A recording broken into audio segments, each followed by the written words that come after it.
What's up? What's up? What's going on with everyone? Good afternoon. Good afternoon. Good afternoon. Good afternoon. Good afternoon.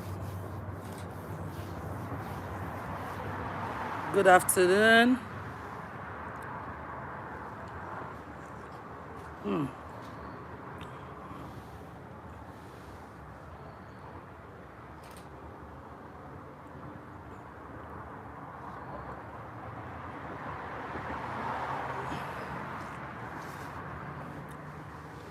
Hi everyone. It's kind of cold out here, so we are trying to keep warm.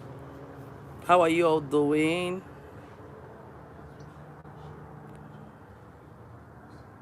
Hello everyone. Hello everyone. Hello everyone.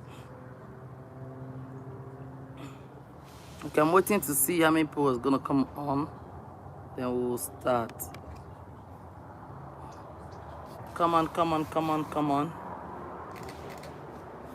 Let me sit pretty and wait for you all to come on.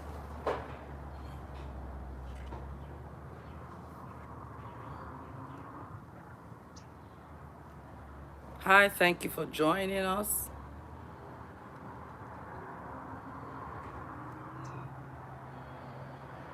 Hello, hello, thank you for joining us.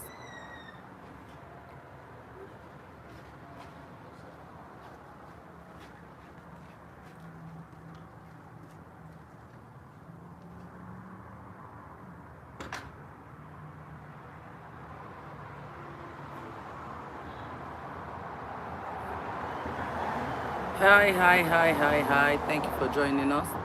I'm gonna wait and see how many people. Thank you for joining us in this outdoor conversation.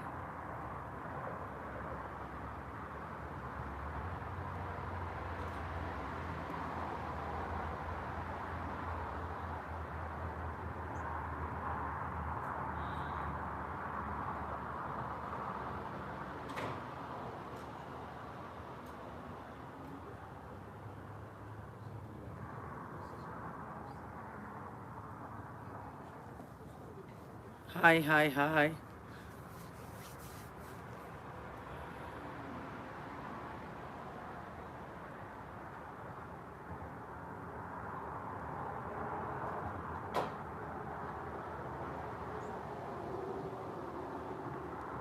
Where is everyone? Everyone, come on, come on, come on. Let's go. Everyone, come on. Let's go.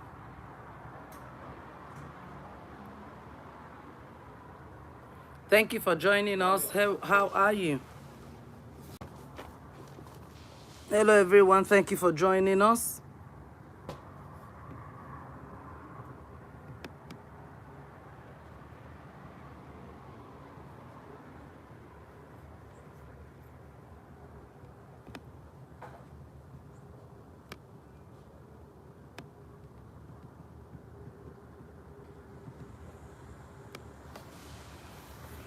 Hi, everyone. Thank you for joining us. Thank you, thank you, thank you for joining us.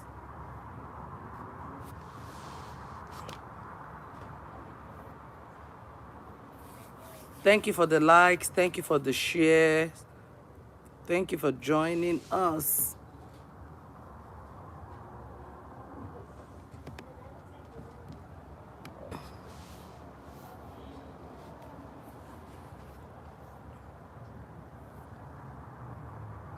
Thank you all for the share. Thank you all for the likes. Okay, so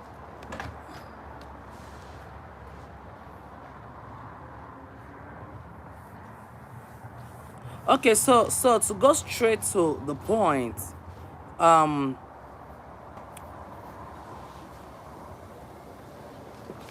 hi, hi, hi. Thank you all for sharing. Thank you all for the likes and thank you for joining us. Um Today we want to bring something to you, and it's something that a lot of people have ignored. And of course, you already know that I am Ijoma, and of course, Pastor Frank is coming to join us in a minute. So we are the Ezenequest. We are pastors, of course, you know already. And for those of you who are joining us for the first time, thank you for being here.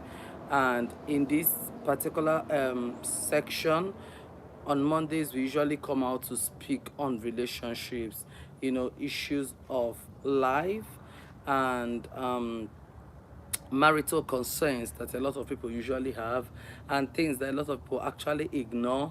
And you know, at the end of the day, it's that things that still lead to a lot of marriages, a lot of divorces, a lot of breakups, a lot of confusion, and all those things. So it goes both way. For some people who are already single, if those things are handled well, it can lead to marriage. Some people who are married, if they're not handled well, it leads to divorce. So those are the things we're going to be talking about today.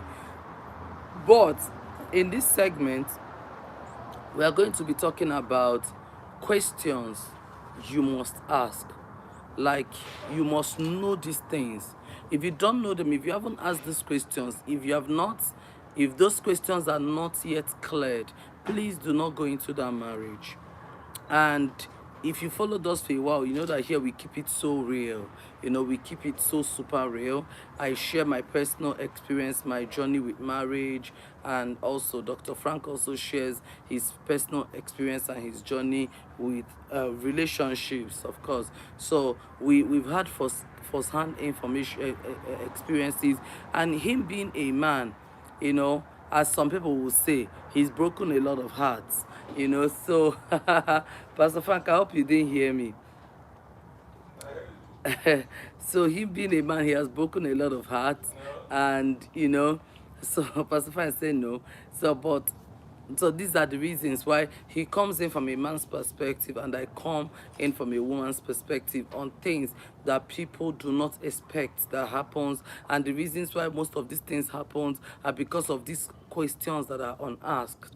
That's why for the past 3 weeks we've been going through questions that women find it difficult to ask men, and questions that most men find it difficult to ask women. But this time around, we're not talking any of those. Actually, we're actually speaking on must ask, those informations that you must have firsthand before you think of going into any marriage. So those are the information. Pastor Fran, please, can you be fast? So those are the questions that we are going to be asking here. We're going to be asking and answering them. So he's coming, he's trying to print out the questions that, you know, he wrote down. I have some of that. I mean, my questions are just about 5 or 6 of them, but I have them already in my head, because those are questions that I oftentimes ask people. Those are questions that I oftentimes ask people, you know, anytime that we talk about, anytime that I'm advising anybody on issues of marriage and all that and all that. So these are a must ask by me. And like I said, here we keep it so real. We talk about things that we have experienced firsthand. We talk about issues that we've had to deal with, that we've had to go through. You know, we talk about, you know, things that people actually meet me, conversations that I have with people, and questions that people ask me. So it can either be personal, it can either be an experience that I've had, or people's experience that they shared with me, and with their permission I bring them to the public, or something that they are currently going through and they want to hear other people's opinion on that. So, and these are one of them. So I received actually what actually gave me the idea for this particular topic was because of one of my daughters that I had a conversation with. And while I was having a conversation with this my daughter, I realized that there were so many questions that she had not asked. And so I was opportune to speak with her, the person who was asking for her hand in marriage. And while I was asking the guy most of these questions, he got so furious, he got so angry, like he didn't want to answer them. He felt like he felt he felt disrespected, let me put it that way. So based on that, I told Pastor Frank, you know what, I think we need to come and teach people that these are a must ask questions. Like, these are questions that watch. These are questions that you must ask yourself, and have them asked, and also ask, yeah, have them asked, right? So that means answer them yourself, and then ask whoever it is, whether you're man, you're woman, but it's a must ask questions. Yes. So, yes, we go with. Okay, Pastor Frank. Hi guys, how we all doing? So this is too close to me, right? Here are the questions. So what I did was I printed out some questions, Okay. and thank you. That's good. And the key is to have us be not only organized with the stream of questions we have, but to make sure that people We cover everything. yeah, we cover everything. All right. So the crux of the issue is this: people go into these relationships, very serious relationships. From the YouTube. Yeah, they go into these relationships. Yeah, Great. they go into relationships where they get surprised by the kind of master people have, Yeah. right? The master they come to see maybe years into the marriage or whatever it is. But when you go into relationships that are long-term, serious relationships, you have to ask some questions, right? That's what we said. Instead of saying shoot, we say you must. You must ask these questions. Yes. Because they're gonna be surprises, right? Yeah. You can shoot later, right? I want to get into this real quick. Then later we can shoot. Bye. All right. All right. Cool. Thank so you. basically, the key here is to understand what you're about to get into. So first of all, marriage contract.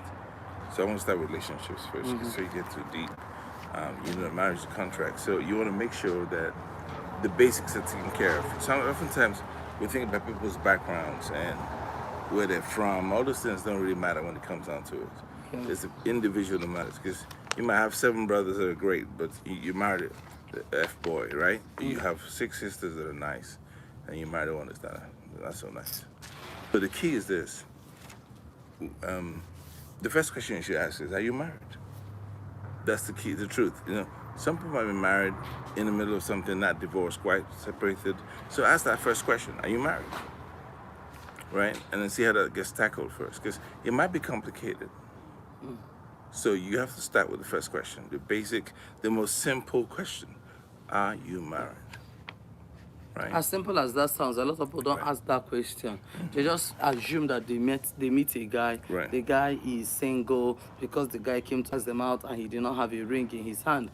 And maybe 2 years into the relationship, 3 years, they realize that he's married. You're very, very right. Right, Yeah. right. And then let me make sure I can see people in this one. Can't see. Where is your phone? My phone's here. Yeah, let's use Use this one. So guys, we're just trying to make sure we can get your comments in here.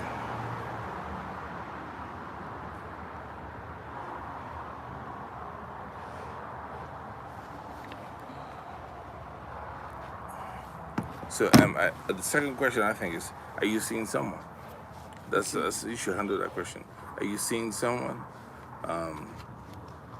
Are you in a relationship? Are you in a relationship with someone in your life right now? Because most times that are you seeing someone, people are gonna tell you no. Because some people have just friends with benefits, there is nothing that there is nothing, they don't have any attachment with the person, and you understand. Right. So there's no real attachment with the person, but I'm just talking to the person could just be I mean, you know what I'm saying? Right. So, and most people will never tell you that they're seeing someone if they're not in a relationship with the person. Right. They're not going to tell you, I have a friend with benefits now. Or, yes, there's someone that is that is always there emotionally for me. So if the questions you're asking someone at the start of a relationship is false, or it's, in other words, you're not getting what you need from those questions. You're not getting the right answer. In other words, the answer is not right, right? So it starts with lies. So how do you move forward? That's what I'm saying. I don't think it just asking someone, are you in a relationship, cuts it. I think, like you said, are you married? No. Are you in a relationship? Are you seeing someone? Is different from are you in a relationship? That's why I asked, are you seeing someone? Yeah, so I'm not interested in a relationship. I'm trying to build a relationship with you. yes. So I want to are you with somebody? Are you seeing someone romantically, right? Okay. That could get me in, are you seeing? Because I want to know your safety. I want to see your safety level. If you're physically safe, so that's what I'm asking the question. Are you seeing someone now, right? So then from that, it goes into is that a strong relationship? Is that something that's a serious relationship? Because they might be in a relationship that's not marriage, whose direction is not facing marriage. Yeah. So I'm gonna try to get comments from here. Let me get my charger. Okay.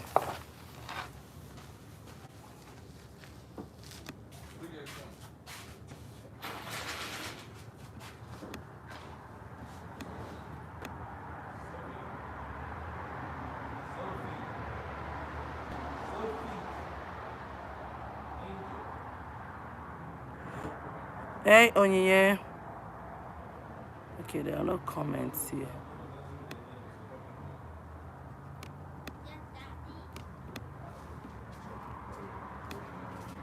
Okay. Hello, sister. Okay, I'm trying to see if I can get comments. I'm trying to see if I can get people's comments. Okay, so Pastor Frank was saying that it's very important to ask people if they're seeing someone. I was thinking it would be better just to say you in a relationship, because sometimes, a lot of people are seeing people, but they will still tell you that they're single, because who they're seeing is not important to them. Who they're seeing is just one of those, just knack and knack waka. What? Yeah. Did you close it? They would close it. I didn't go inside there outside. Keep talking. What are you saying? Okay, so I thought you wanted to say something because you said what? No, you said something that can work. No, I said That can work. That's what I said. yeah. Okay, I was saying that why I talked about what I talked about in relationship is because a lot of people appear as though, like, a lot of people will tell you they're single. Right. Doesn't mean that they're not knocking someone. Wow. Do you understand? Yeah. So that's why I use the word relationship. Right. But the way you still put it is still very okay. But I use the word relationship because when people don't take people serious, Right. it's just one of those, right side road, roadside stuff. They will tell you that imagine someone who goes out to a bar to just carry women. That's not a relationship. Right. So if you ask them if someone is in your life, they're gonna say no. Nobody is in their lives. Yeah. But I still understand exactly what you were talking about. Sister Jones was a valid point, Pastor. Always good to ask your partner. So yeah, very, very true. Very true. I never thought about it that way, because I always feel like once people are not in a relationship, they always tell you no, they're not seeing anybody. Most people will not come out to tell you the truth. Oh, I'm sleeping with neighbor. So- I'm sleeping with neighbor. So what do you do? Just assume they're seeing somebody. That's what I told you about Yeah. women in general. Yeah. I said, same applies to men. Yeah. Assume they're seeing someone. No, just assume that. This is someone, I'm kind of having a difficult time with that. I assume they're sleeping with someone. Okay. What if they're seeing someone but they're not sleeping with the person? They're still seeing someone. So that's what I'm trying to understand, because a lot of people There are different have levels people of- that they talk with, right? No, they have people that they confide in, like their emotional. That is a relationship. Okay. That is a strong relationship. Okay. Yeah, if you have a confidant, you tell them your dreams, your aspirations, your pain, your vulnerabilities, the things that happen to your life, how it's affected your life.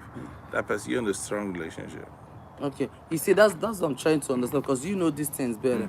From my concept of relationship, is that these two people are having an intimacy. I don't know better. I just think that we both see it from different perspectives. Yeah. Culturally, because when I was coming up, trying to get married, I was going with the whole romance. I'm in love with you, because that's what happens in the Western culture. But I was married from an East Nigerian culture, and they don't give a damn about marriage that has to do with love or romance. They're not interested in candy or flowers or any of that nonsense. They want to see your bank account, your career, compatibility. That's it, straight up. They don't care about anything else. Those things are just for you to. So I was going in with the wrong perspective. So I had to change that. Yeah. So. Yeah, you're very, very right. So the first question that Pastor Frank wrote out here is that you must always ask the person, are you married? and the second question is, are you seeing Someone, someone? yeah. And remember, we are not first talking about relationship. Oh. We're just talking about if you guys are even trying to get to know each other before you even try to think of relationship. Yes. I mean, not a romantic relationship. Okay. Then number 3 question that Pastor Frank asked uh, asked here is, what do you do for a living? That's a big question. That's a big question. What do you do for a living?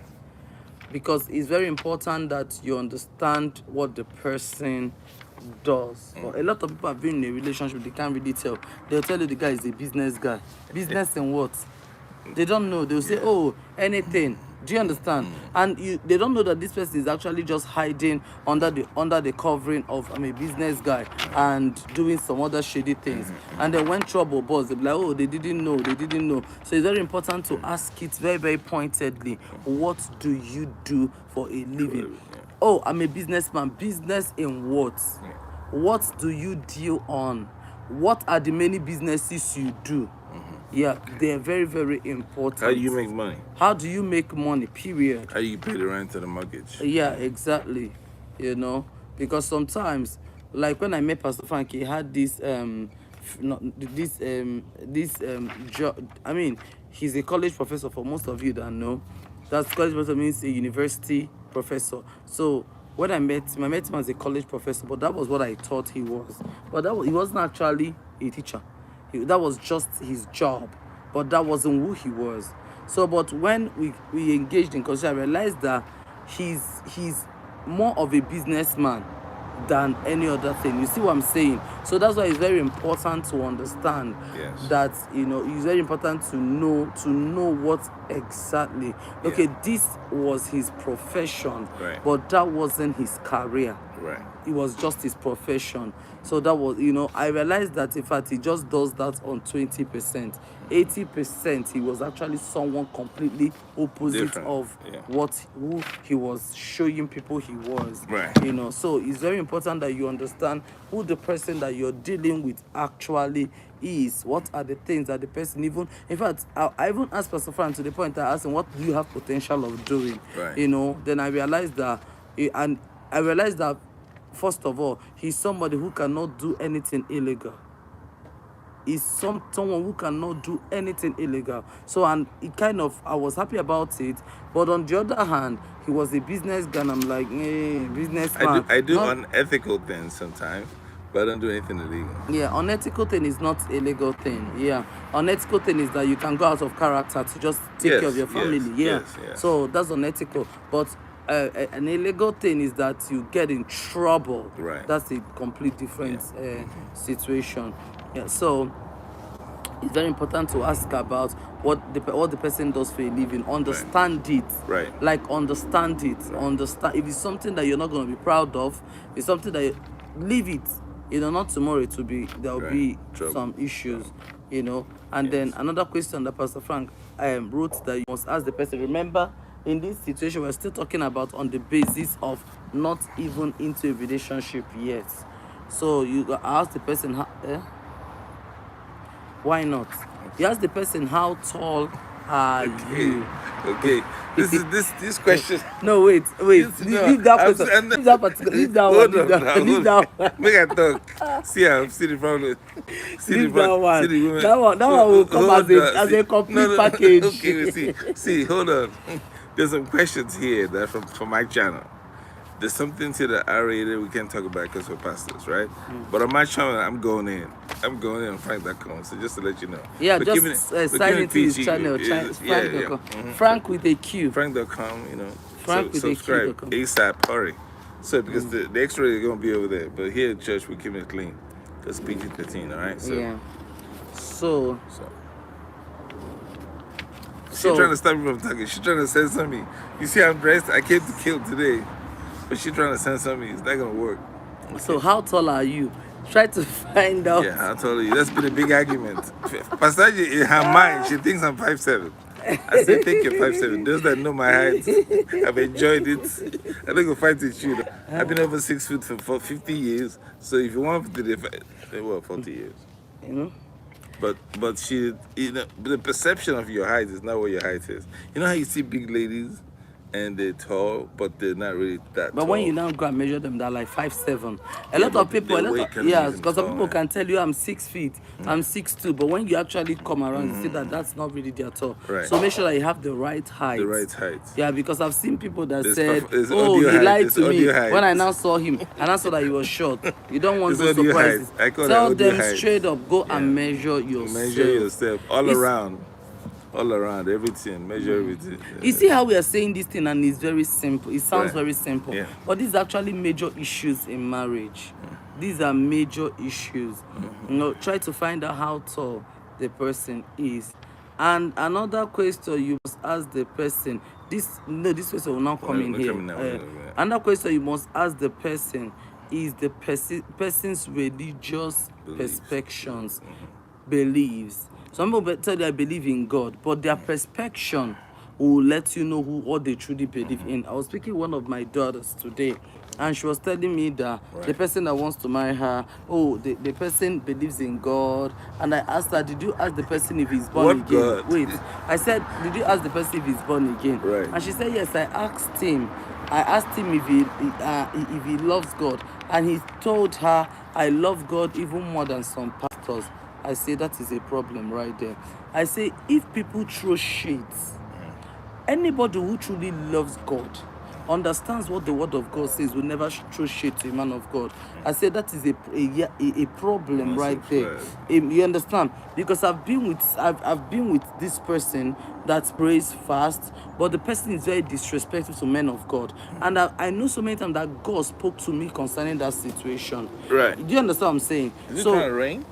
I don't know. So that's actually something that I think people, when people say, oh, I'm born again, I'm born again, I'm born again, the Bible, there's something that is called the fruit of the Spirit. Right. Who you are reflect in the fruits that you carry, or the seed in you reflects in the character. fruit that is going to it's going to produce, right? Yeah. So if you really love God, you will know that Bible say touch not. Yes. Like in the days of David, where David was opportune to kill Saul, and David said to Saul, I will not stain my hands with you. Right. I will not be the one to stain you, because I love God. And the same thing happened to Abiathar. When Solomon wanted to kill Abiathar, Solomon said, because you used to stand before the ark of the Lord, Yes. I will not kill you, but I'm going to ban you from my community. So what I'm saying, I'm not trying to preach, guys. Yes. Yeah, you did So, preach. I did preach, but it's right? cool. It's cool. Yeah. So I wasn't trying to preach, but I was only trying to relate that there's some things that God shows us as signs, but we choose to ignore them. Yes, Yeah, I want to take it back to the conversation you were having in the car a few weeks ago. Exactly. That Yeah. Go ahead. conversation. Yeah. So it was our conversation, and I wasn't there. But I will steal from that. There was a gentleman she was talking to about connecting with somebody we know, and she was just give basic interview. She actually was interviewing this person. And, He was actually trying to marry one of my He spiritual does, right? daughters. Yeah. So basically, you started asking him about religion, about what church you go to. Are you Catholic? What are you, right? And what church Right. him and his family would go to In the when future, they get when you get married. married. Yes. And that can be an issue because, when I met Pastor AJ, to be honest with you, it didn't matter if she was Muslim, I was still smashed. I loved her. I saw her, I said, I'm going with you. Let's go down the rabbit hole. It doesn't matter. That's for me. Other guys might be affected by what your religion is, right? So we have people in our church now that used to be Muslims, and they've converted back. Yeah. And friends of mine that are Muslim, and they respect their Muslim God, right? Yeah. And they respect my Jesus, right? So we're cool like that. So, but the thing about it is, I think that men need to know for sure. Okay, I got this for that one, so it's cool. Okay. Men need to know for sure that they have to decide. See, I prayed an event a few days ago, right? And 2 days ago. 2 days ago, I prayed this event in Glendale, right? Public event. Everybody, 90% Caucasian. We're outside, guys, so forgive the sound. So 90% Caucasian, 20% Black, different religions. I said, I'm Pastor Frank from All Stars International Church. I respect that. I know that I recognize that you all have different religions. But I'm standing here and I'm going to pray in the name of Jesus. Let's go. So that's what I did, right? So you have to separate yourself. So no matter what religion you're in or what you believe in, spiritual yoga, whatever you're doing, worshiping God from the earth or the moon or something, when it comes to marriage, you better define exactly who you're going to worship going forward. Because you don't want to marry someone and the conflicts in that religious conflicts. So, I like and appreciate your religion, but in my house, we're going to be with baby Jesus. That's how it goes. So, but you have to recognize that in the beginning, because it can cause, we've seen it cause problems, and you can't rectify those problems once you're in, so that's why religious issues. That's why in America, for instance, they like to separate church and state when it comes to issues to do with education and politics. Yeah. In fact, because we're a non-profit, we're not supposed to have any affiliation with politics, against the law for a non-profit company or corporation in the United States to have any political affiliation. So I can't tell who I voted for, she can tell me who she voted for. On this platform we can't discuss it, because the government wants to separate church and state. All right? Because they know that churches can highly influence it. Right. Yeah, but and then another thing is, like, one of the reasons why to show. So please go ahead and share. Thank you. Go ahead and share, people. Thank you. So, and another reason why I talked about it is when people are desperate, Right. and please forgive me to use the word desperate, and I'm not saying it in a disrespectful way. I'm saying it desperate in the sense that, oh, I'm due for marriage, not desperate in the sense that I can do anything for marriage. Those are two different things. Right. And at some point in life, every one of us get desperate for what we want. So when people get to that point where, oh, I like this person, oh, I want to get married, oh, it must be this year, oh, I don't want to pass this age, they begin to compromise certain things. Yes. And one of the things that people compromise, and most of these things that we're talking about now, one of the things that they compromise is their religion. Most people will tell you, oh, I really don't care if he's Catholic, I will join him to Catholic church. But let me tell you, I've seen people that actually join their husbands to Catholic church or join their wives to Catholic church, and they stayed there for 6 months and they're like, no, I can't do this. My spirit is going down. You understand? Because at this point, that thing that you're looking out for, you have already chopped it and tire. You see what I'm saying? Right. You have chopped it and tire. So you're like, oh, no. This is what I'm going to do all the years of my life. Oh, no. I had a friend of mine back in Lagos State. The husband was a Muslim. She was a Christian. And before they got married, I was asking, I said, can you do this thing? He's a Muslim, you're a Christian. In fact, let me even talk about her cousin that was a Christian and the wife was a Muslim. Okay. But those things that he never wanted to eat, most times you realize that those are the things the wife was cooking with. Maybe they will share something in mosque, she'll come and cook it, he'll come and finish everything. Until he said, so I'm not condemning any religion. I'm just trying to tell you that at the end of the day, there's always going to be a conflict. Yes. As long as the two people are not riding on the same horse. You understand? There's always going to be a conflict. So it's very important that these things are completely iron. Like I said, some people will tell you, I believe in God, I believe I'm a giver, I do this one. It happened to me before where I was told, oh, don't pay your tithe, and I was told, koro, if you pay your tithe where I say don't pay it, you'll be disobeying God. Right. You see that thing? So they push it back to God. That same God that you don't want to disobey. They'll say, if you pay that your tithe, you're disobeying God, and I didn't pay tithe. At a point, everything that we're doing scattered. The same person called me and said, you're a disappointment. Since you came into my life, everything in my life has scattered. You understand? Yes. So, but you see that? But because I allowed my covenant with God to be altered. So you have to understand that these things are a must discuss. When I got married to Pastor Frank, before we got married, it's funny. Now, Before I got married to Pastor Frank, right. I asked Pastor Frank a few questions. I said, what's your relationship with God? What's your concept about giving? We had that conversation in front of my auntie's house in your car. I said, what's your concept about giving? And Pastor Frank said to me, as long as it's God, I will give. And not just that he said it, I tested him many times, yes, without him knowing that I was testing him, and I saw a proof. And that was actually how we got to where we are, because when God told me to stop whatever I was doing as a nurse and get into ministry, even my mom was like, are you crazy? People that knew me said, are you crazy? My former relationship said, are you Igbo crazy? guy looking at my nurse And wife. then him, you understand, him as an Igbo guy looking at his nurse wife quitting a job and coming to do ministry that he's not going to pay her. But because he already said anything that is for God. And I remember asking him a question. I said, what if one day you come to the house and I tell you God asked me to give him one of our kids? What would you do? He said, that one is a tough one, but it's for God.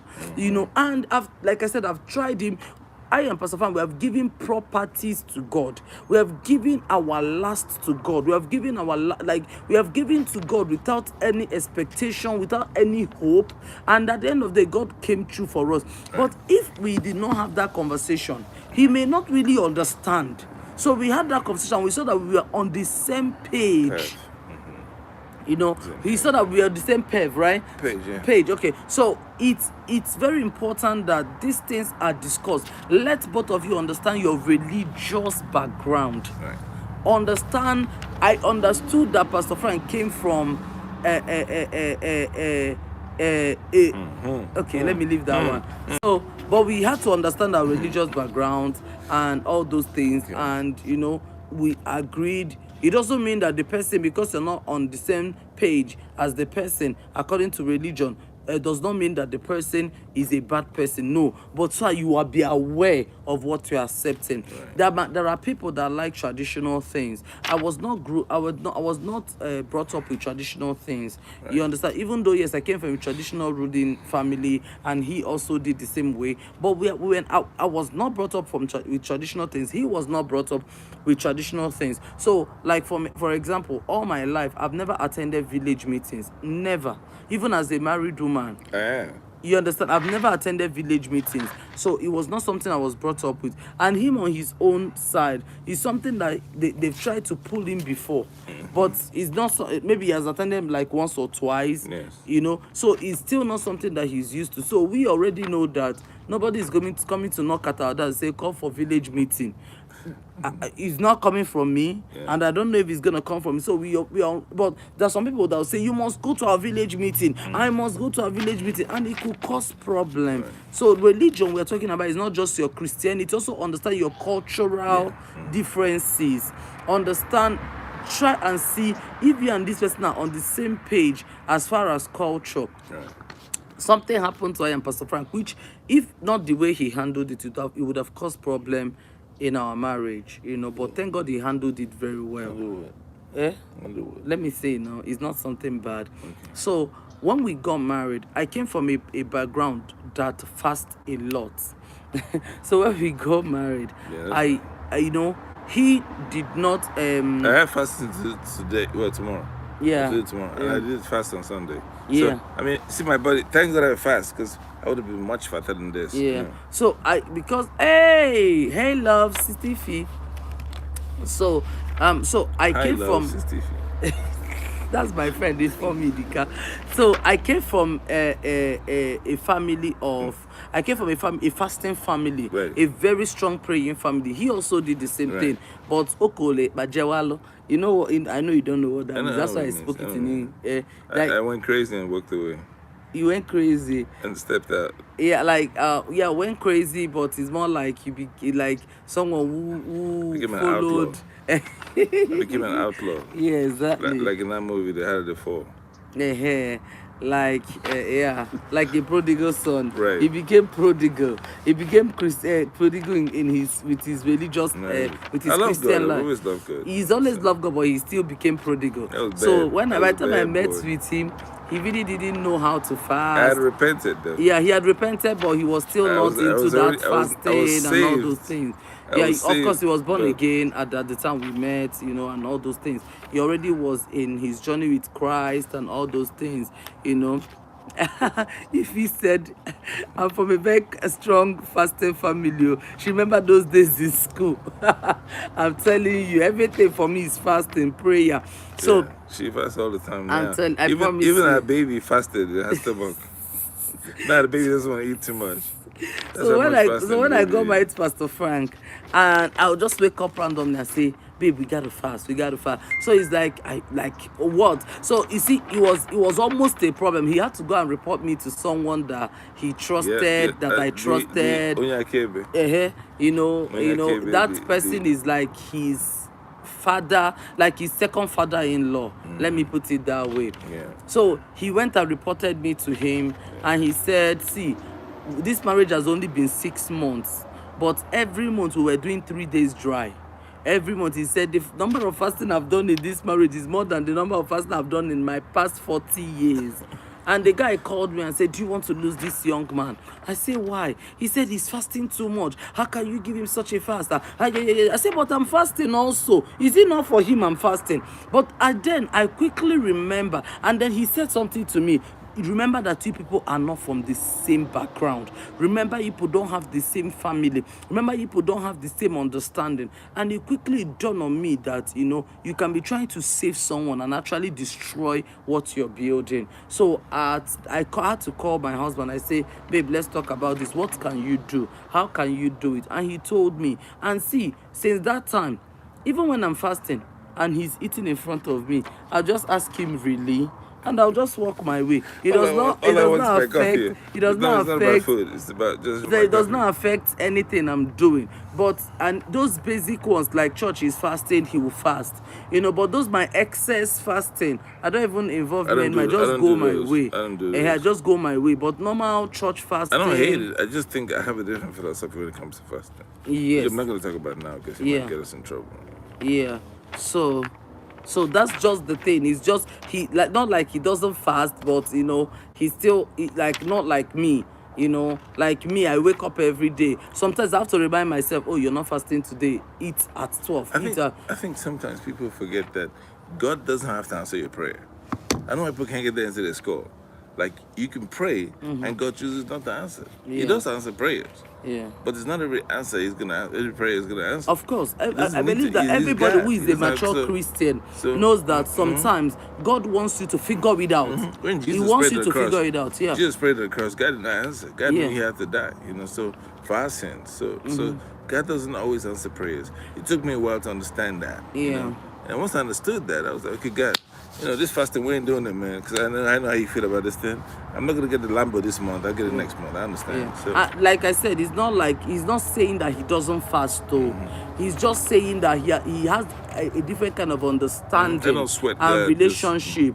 And just as I do have a different kind of understanding and relationship, I believe that everything I get them on my knees. Pastor Fan believes that, okay, I talk to God as a guy, man, and then I go do my work. But I believe that I do my work, but my knees has to sweat before I get into any office. Right. And it works for me because I don't sweat for anything. Okay. And Pastor Frank can tell you that, like, anything I want, I get. The only thing is going to take me is just midnight prayer. See, here's I the promise thing, you that.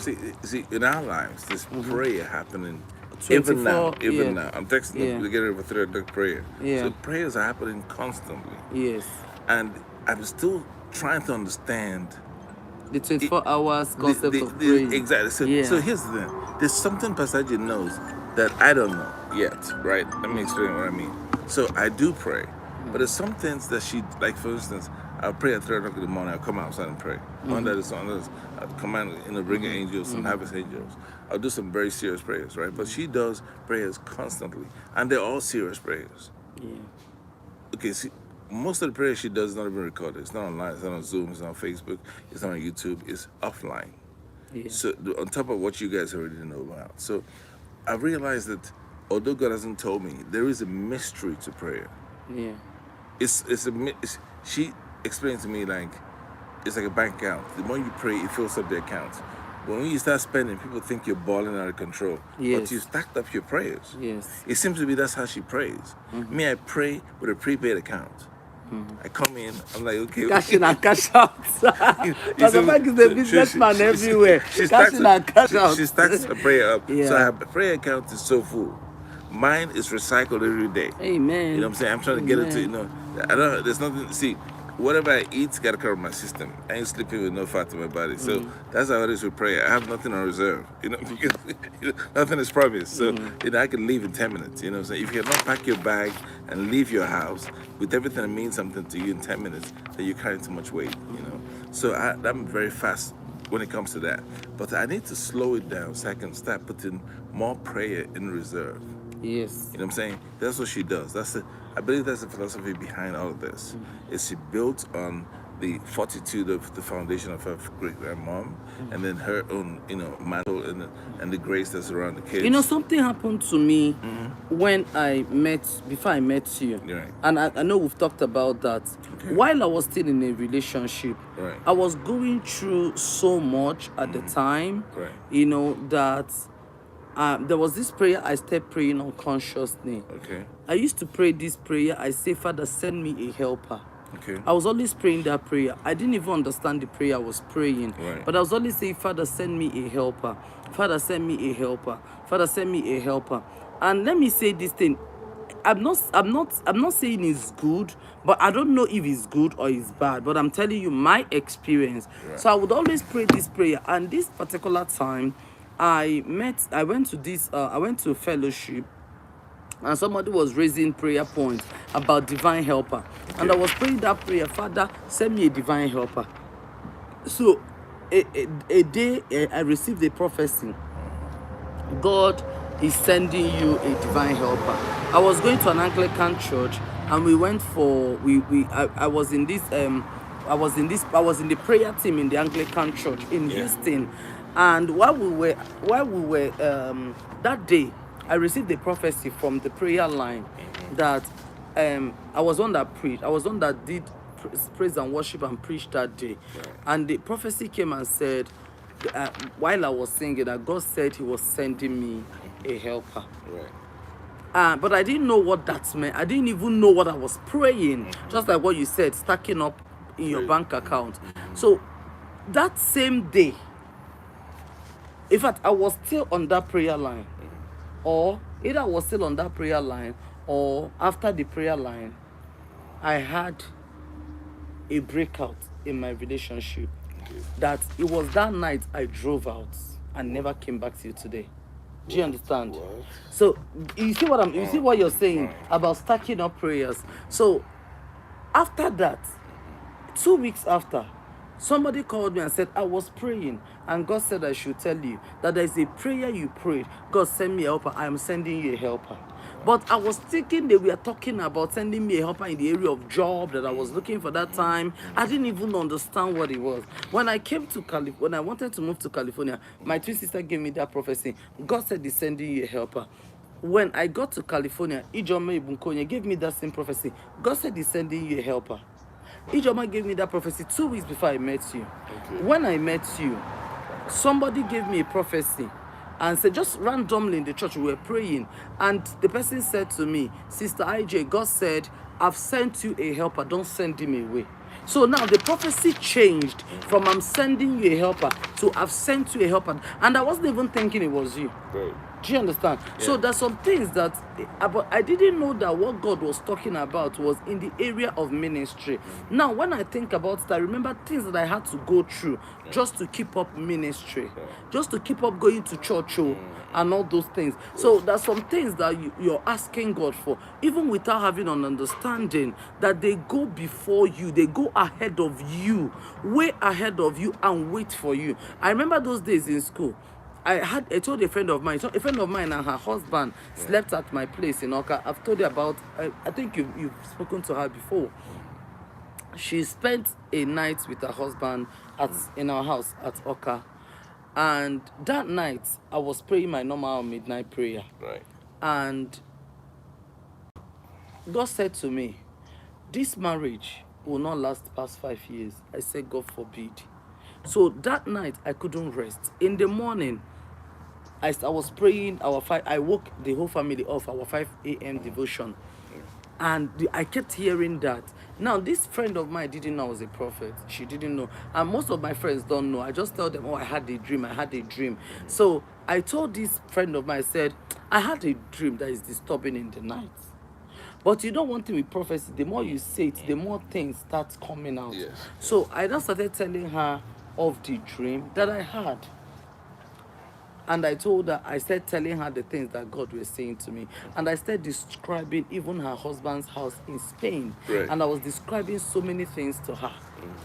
And at a point, the husband came out and got very interested, And both of them were like, and I said, God said, after this child, their first child was a girl. I said, God said, after this child, the next one is going to be a boy.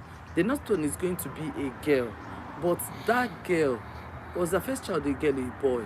I forgot about from the third child there was going to be a problem, and that is how the marriage is going to have serious crisis. And but that my friend never prayed that prayer. After we prayed it there, she left it alone. When the issues came, I was driving on freeway in Houston. I will not forget. And she called me and she said, IJ, I'm starving. IJ, my children have not eaten. IJ, I this one. IJ, I this one. I said, send me your husband's number. I called the husband in Spain and he picked. I said, what is going on? I said, how can you leave 3 children?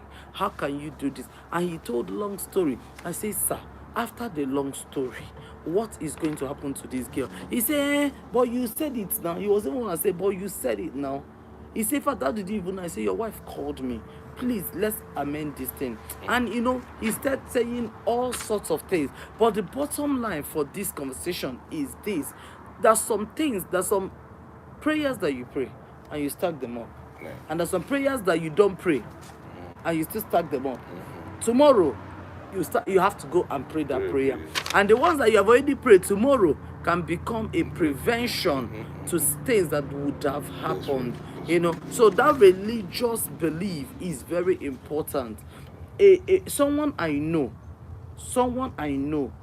this person, every morning he wakes up, the first thing he takes here in America, he takes a shot of kai, of like any liquor. Right. Takes a shot of liquor. Okay. Go outside the same way you come outside to declare water in the morning. Yes. The same way he comes outside to pour liquor on the ground and feed the god of the ground. But this is someone that you and I know that this person is always on the pulpit. Oh. I'm not gonna say it. No, for real, man. Later, I'll tell you later. Like whisper to You like gossip. I don't know who they. You like gossip. I don't know who they next to me. You too like gossip. There's a lot of people though. As man of God, which one will be this? Oh, my friend, if he said you told me about my marriage too. Oh my, I can't even remember that. Oh my God. Yeah. So that's the thing. And the same thing happened. But is she good now? Well, better? No, she's not good. No, she's not. And I don't think if he prayed that prayer that I told her to pray too. Oh yeah, if I think I remember that conversation now. I remember that conversation now. Yes. In school, we had that conversation. Hey, school was hot. Was it in school or at your house in Omwa here? One of them, but I just remember that conversation now that we had here. So, but the thing is that it's always very important to understand, to get the religious, to understand the religious perspective. Very important. So, Pastor Frank, who's that person now? Eh? Who's that person? I'll tell you later. Tell me now. Come, Joe. I'll tell you now. later. The gist they hot now. What's it? I'll tell you later. Too like gist. What's next? So the next one you wrote is, do you have credit? Do you have good credit? Good credit. Do you have good credit? Yes. Yeah. That's another issue, because a lot of people assume that once you're a doctor, you're a nurse, your credit is good. Right. Or if you see someone that has buildings, has good businesses, your credit is good. See, those are the people that have bad credit. When I first met AJ, my credit was not very nice. Oh, my friend Ify said, you told me about my marriage too, and I gave you silly excuses. Was so naive and stupid, Joe. You are not naive and stupid, my dear. It's just it's better now. You're a better version of yourself. Definitely better version of yourself. Yeah. So, Pastor Frank, see, it's not everybody that have property that has good credit. In fact, let me say this, and I'm telling you with my full chest, people that have businesses and have properties, that ones that have worse credit. Now, if you're in America, are you throwing shade? Are you trying to throw shade? I think you're throwing shade, man. She's throwing shade.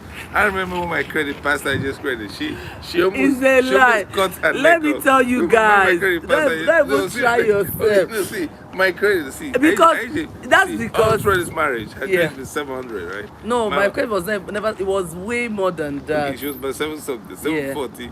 No, more 750. way than Yeah, that. seven something anyway. Yeah. So I've always been at 650, No, 680. no, Okay, no, five something. no, No, seriously. no. Like, Guys, see, when I and okay. Pastor Frank got married, I didn't ask him this question because I was naive. I didn't know about this, right? Oh, you knew about credit. Bianca and tell me said they have to do background check and credit check. See, guys, let me tell you, when I met Pastor Frank, if God must come true for you in the name of He's already Jesus, come through. amen. So, see, when I met Pastor Frank, guys, because I thought this guy was together, Well everything packaged. well Well packaged. You know, I didn't even think about credit. Honestly, Right. I really didn't know much about credit. You know, Right. so I thought because everything was salary earning and everything was good, this guy was gonna have good credit. Until after we got married, and then I realized that it wasn't a problem for me because I had a good credit. You understand? So after we got married, I realized that my husband's credit was barely 500.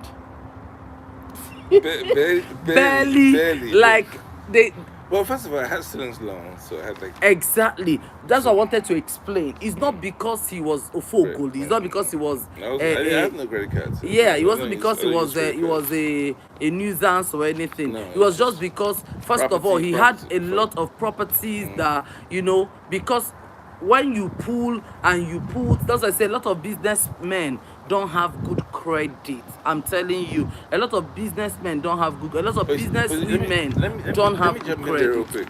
Let me jump in there real quick because this is important for people to know. Yes. I didn't know this. Yes. Now, my credit right just for the record, my credit is Yes. 740 right now. Now, yes, right very now. good. So, Yeah. So I didn't. You know, somebody did it. Somebody came. We'll talk about that later. But Yeah. that guy, some dude came, old friend of mine. Yeah. Ralph's friend, right? Oh, That yeah, guy, yeah, yeah, he yeah. came. I remember, Yeah, he's mafia basically. Yeah. But he did something. We'll talk about that later. Yeah. But anyway, I think God was in it too. It Yeah. wasn't just a mafioso thing. God was in it. I all the also way. put him in my credit because I had to. She put me on Capital One, right? Yeah. On one card. Oh, Capital One. he gave you a lot. I He haven't gave been. I haven't been. She does. No, hold on.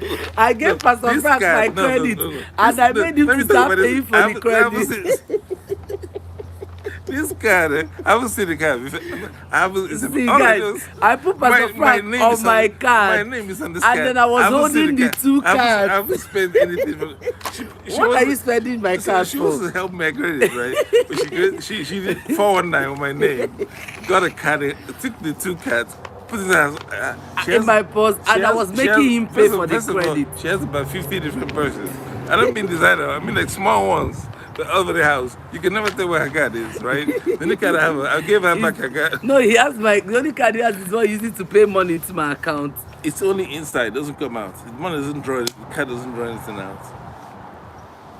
When I saw her balance once there, I almost jumped out of my car. The time when I saw percentage balance, Oh, stop I almost now. jumped out of my car. I'm telling you. What is your But problem? I had to hold my heart. You see, that's why it's not good to be too open. It's not good to be too open, people. It's not good to be too open. In fact, the money gave me balls. The money, I started swagging out. I was like, this is my wife. Tight, very tight. Very, see, they say, okay, women are dangerous. It's true, my brother, it's true. Financially dangerous. Run, my brother. You cannot win. Just join them. Don't even try to fight it. Don't even try to She fight has them. more money, my brother. That's why they Hollywood now. I didn't know about you. You have a reservoir somewhere. You dey swag. You better get your degree, get your everything. Guys. You have to be fine. You got to be tall. You got to have God's grace to deal with this fire Oh right my here. goodness. So, Pastor Frank, why are you embarrassing me no, but like this? I've been sitting, brothers and sisters. It's a black Capital One card. I haven't seen it. The only reason I knew I had a card is I sent to my credit reports. So the use of the card I haven't seen. I haven't done. See, what are you doing with the card? I only put I'm I paying only for put this it. card. I'm not seeing the card. I think it's 419. Seriously. See, anointed women can do 419. I'm telling you. They will do you 419. Anointed women. Start running. When you see the prophecy, me and running. And they ask you about Bianca, I see me, you're calling Igbo woman. No, seriously. This credit topic We want to extend it because it's all about money. When it comes See, to I marriage, can't even believe that Pastor Frank would it's tell you about people money. this thing. This, How can you come here and expose me like this? no, but it's true. See, It's true. we love you too, man. Pastor Frank, Frank, we love you too, man. let's not go off the subject. That money, see, it's on my credit report. I'm telling Yeah. you, but I haven't spent a dime. But I helped you. But that credit report helped you. If you see, do you know what it means to build your credit from almost like 490, 80 No, I never, to 7 I never something? been a false something. Please, I you don't know have. what for. Like when I met you, you were 480 or 490. No, I babe. wasn't at 490. Yes, you were 480 or 490, and I helped to jack it up. Anyway, it's up now. But it's not about this. See, see, when I put Pastor Frank on my credit, right? no, on one card Oh, that I haven't seen. She didn't pay the credit. She didn't pay one bill though. She paid a bill. Yeah. That bill was like $4,000. I didn't pay. It's not just a bill. Plus the money you're owing me. You know, Exactly. So you don't even want to go there. You don't want to go there. So just keep quiet. Just keep quiet and focus on this. I started before you- going Nigeria, right? And we get to about 5,000 and I stopped counting, right? But you forget that loan. It's not, we're married now, so you get that money, you gotta forget it. Why will I forget it? You know, baby, you're a Christian. You're You're a Christian you won't too. forget. No, Bible says after 7 years. It have not reached 7 years. Okay. And the more you're owing me, the more the time is going. So yeah. Okay, so all right. So, but anyways, it's very, even though we are joking, it's very important to talk about this credit because yeah. some people can just put their hope and say, oh, when they get married, the husband will do this and the husband will do that. The only thing is that because of what happened to Pastor Frank's loan, when we decided to go back to school, we decided that we will never use loan again. Yeah. And you see, know? here's what's annoying about that loan, right? Yeah. I went to college in England. I had my degree from England. I paid nothing because I'm a British citizen. So I paid nothing for my studies in England. When I came to America, my MBA cost me 100,000. Yeah. You know, I owe 90 now. So, but the point is, you know, it's annoying. I want Biden to put a law where they can forgive that loan. I've served this country. I've suffered. I've washed dishes. I've dug graves. They should forgive me at least 70%. 70%. Well, actually, because we teach in high school. It's kind of windy out here, guys. We might have to go inside. LA is crazy. So yeah, basically, you know, I think that we covered that area, everybody. Yeah. Yeah. Let's not keep it too long. Yeah. So, Okay. So back to what we're saying. Just make sure he has a good credit. Yeah. No, not make sure he has a good credit because Help him. that he doesn't have a good credit doesn't discredit him. No, it doesn't. And that's one of the things about this show. We come and we are very open about these things because it's not like, oh, we are perfect. Everything was working yes. for us. You This understand? is what I was trying to make Yeah. before you started confusing everybody. Here's the thing: when you don't have good credit, right? This is something I learned. Yeah. In business, if you have more than one house, banks won't give you a house. Like they won't give you a mortgage based on you being a first-time buyer. Yes. So after we have more than one house in our family, we realized that if I'm gonna buy, I have to buy as a businessman, right? Yeah. And when you're trying to buy as a businessman, it's different. You know, Yeah. you're trying to buy, it's Yeah. conventional loans, Yeah. 3.5% down, or whatever, 10% down, you get the house, 10% right? down. But when you're trying to buy a house as a business, But there was even a house that we got for about 30% down. that's what Okay. I'm talking about. This Yeah. is the current Okay. one. This Yeah. one, they made us pay 20% down. Yeah. It's not a joke. It's not a joke, yeah. So you're asking about what 20% down is in California. Yeah. You can buy 2 houses in Vegas. Yeah. In Houston. In Cali- You know, Texas, you pay cash, yeah. So you know, yeah, we have to drop that down. Yeah. 20% interest. Sorry, 10% down. 20% down. Down. Yeah. Down. I know even sweating at 20%. Yeah, and 9% interest rate. Yeah, that's very high. You know, Yeah. if you're 9.5. So 9.5% trying to buy as a interest business rate. person, you have to Yeah. really have balls. Yes. So I learned And something. it can really drop your credit. You can drop your credit. Good, yeah. They don't even talk about credit when you're trying to pay that kind of money. They don't talk about- When they don't nobody even do your background they don't- check. They don't do your credit All check. they want to know is how much That's do you 10% have, drop, what you know, can you so- offer. You know, so if you want to buy a $2 million house, you gotta have 200,000 in cash. Right, that's 10%. Then you gotta have another 10% to really close. So Yeah. you need About 400 20%, about you need 400,000. You need 40, you know, at least 20,000, you know, to Yeah. close and to close well. Yeah. So it's very it's tough. It's tough. Yeah. So And that's why a lot of people, when they have business homes or even their own personal home, that's why people usually refinance. So when they refinance, they withdraw capital Right. and then use it to reinvest invest, Right, which I think is actually the best thing to do. Because if you have homes as a business person, you know, Yes. like either rentals or group home or what's that one again, that Airbnb. Airbnb and all those things, the best thing for you to do is actually to refinance. It's going to give you a longer mortgage, but that's the best Yeah, thing you because can take money out now. yeah, Do because something. once if you're buying your first house, they're going to do what is called ADFG, right? Yeah, which FHA. AFHA, so which where you don't have to put down 100%, anything. 100% low. You don't 100% loan. Yeah. You don't have to put down anything. But after that one, They even tax you. even if it's a home where you will live, they will never ever give it to you as a family loan. They're gonna give it to you as a business loan. It's Period. difficult. Yeah, and such a thing, because it's very important that people also understand, because sometimes people are like, why has this person been in America for Yeah, years and you don't yeah. have anything to show? It doesn't Yeah. make that person a useless person. No. Somebody, you look at their money, look at their tax. Yeah. Look at their tax expenses. See what's Yeah. going on with that, you know. Yeah, it's just that some people don't have the right circle. Right. If you're not the right mix, Yes. if you don't have the right circle, you're gonna make mistakes that could drag you down. I've made so many mistakes. I promise you that, and yeah. So many mistakes with Yeah. property, with land, with all kinds of resources. Yeah. You know, but I will leave this. I'm not going to say too much. This is a business conversation, right? Yeah, go to his channel and you get that. So I'll talk about the depth of that. But here's the thing: when someone says no to you in America, for one thing, somebody else has the yes. That's right. That's what I did not realize. So don't give up. You know, so don't think that because you didn't get this loan from this bank, Doesn't another mean you bank will can't not get do the it, deal. yeah. No, other banks can do the deal with no money down, with no job, with no Yeah. credit check, nothing. Yeah. So it just depends on what circle you move in, right? Yeah. When I started moving in some big circles, I realized there's a new circle. See, there's two circles when you're trying to buy a house. I don't get to business, but one circle goes through your job, your conventional loan, your bank statements, your income statements, your W-2, or tax returns. You're a good boy, right? Then they say to you, we may or may not close. You go to this escrow BS, eventually you buy the house, but it's hanging. That's one conversation.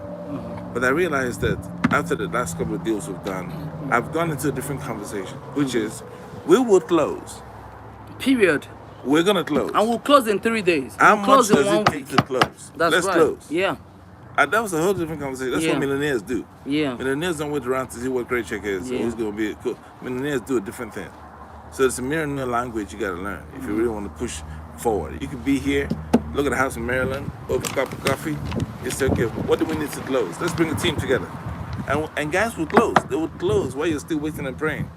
So she's praying heavy, but I'm trying to find out who's closing this big Yeah, deal. and that's where we complement, because that's what I told people. Pastor Fan believes that I'm gonna speak it and then I move, but I also believe that I'm gonna move, but I need to speak and speak and speak. So there's always a balance, you know. Yeah, I believe that my God owns everything. That's so when right. I walk in the room, I don't care who was there before. I don't care what you did before.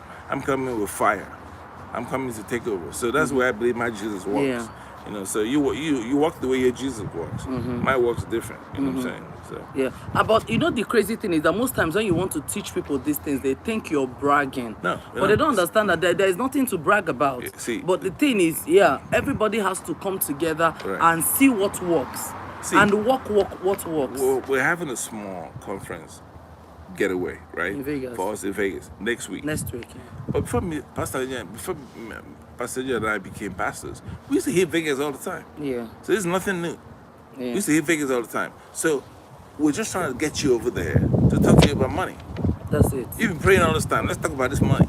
Because there's so much work Straight up. in Los right? Angeles. So there's so much So you people want to working go and relax and overtime, talk about money. working Money the has hours. money Look, needs bruh, an listen, environment. we're going to talk about money. Money I'm not needs going to Vegas certain to pray, people. environment. We're going to go work on this money. Yeah. Because God is blessing us. We are going He's telling to take it. telling us Amen. we're blessed Amen. with this, with that. But where's the cash Amen. at? Let's talk about this money. That's why Yeah. we're going to Vegas. When you go to Vegas, it's the entertainment capital of the world.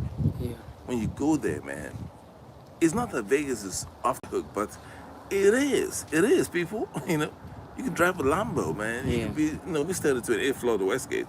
You know, when you're on the 28th floor of the Westgate, looking down the rest of the world, there's a train that's taking people from hotel to hotel. I mean, it's so off the chain, man.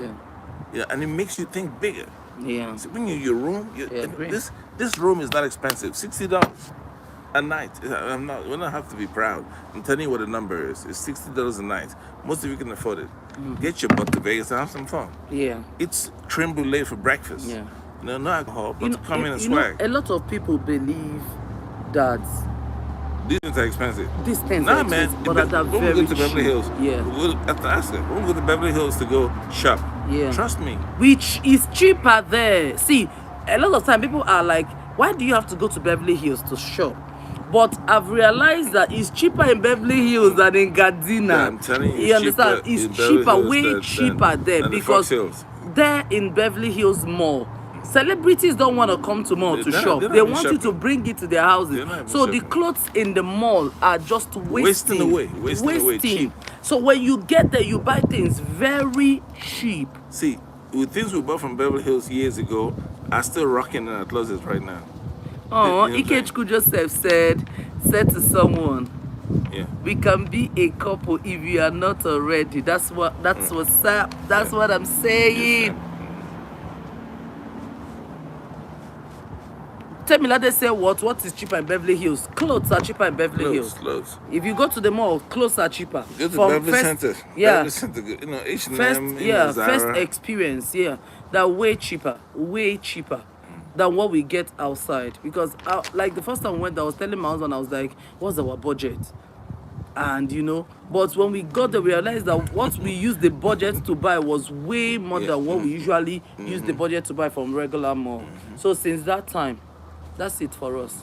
Yeah. So I mean, it's a long drive, but it's been worth it. It's been worth it.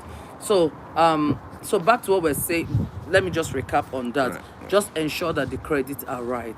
And if you're a woman or you're a man and you want to be with someone, don't just be on the edge, like, you know, like people who are very selfish. Oh, if you don't have this, don't have that, don't have that, don't have. Just understand the person's concept, understand the person's journey. I think that was what helped me with Pastor Frank. I understood his journey and then saw why he was where he was when I met him. So, and then I realized, okay, And see the whole picture.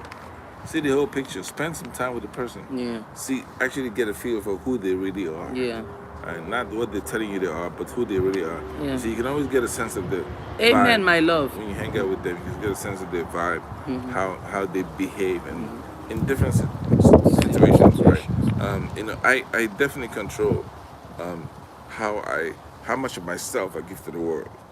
Pastor is very open. Like, she talks to everyone, she speaks to everyone, she handles people's problems back to back.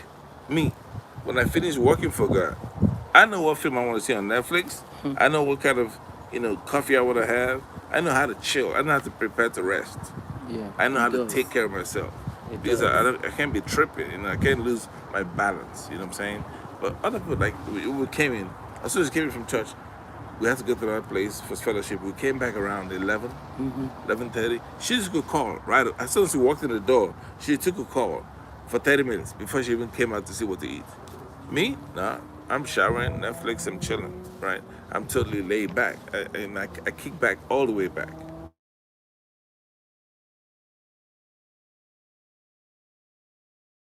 My program, you know? Yeah. So once I'm done with God, everything is cool with these guys, I'm chilling, right? So, So let me. dreams, we're doing dream, goals and dreams. Eh? Goals and dreams. Number Yes. 9, right? Yes. So Pastor Frank, Okay, well, the how much next money one you make? is. Yeah, how much money you make? It's important too. It's Okay. connected to the first one. Yeah, it's connected to actually Employment. what you do, What you your do. employment. Yeah, Pastor Frank wrote, how do you make money? So it's still connected to the other one that we said. Yeah. So and the number one, can I say this thing? Yeah. Some people don't like guys because they don't have a job. Right. But actually, I don't like guys that have jobs 9 to 5. Right. I think that I don't like people with job 9 to 5. Right. Because there's some people that cover their laziness behind 9 to 5. Right. You would think that the moment they lose that 9 to 5, your life is shattered. Right. So look out for not a guy that has 9 to 5, but a guy that is hardworking. Hardworking is the Because issue. sometimes you think, oh, because he's a doctor makes him hardworking. No.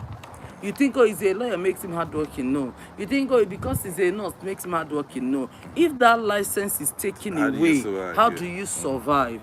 It's very, very, very important. I wanted to throw that out Yeah. there. So And I want to give credit to God, because sometimes you think you can do it by yourself, but you can't. no, it's not by God yourself. has to be in there for you taking a kind of leap in career, or in making moves, or trying to break away from 95 drag. Whatever it is you're trying to do, trust me, you better connect with God on that level, because He's the one that really makes it all right. It's not easy. It's not easy to transition from having a job and not having a job, or just working part time. Whatever it is, right? I've pushed. I've worked for 32 years of my life, and so I know what hard work looks like. I've just chosen to take the back seat, because now that I'm chilling more, I'm making more now. That I'm chilling. When I was struggling, so that's why I said God has a lot to do with it.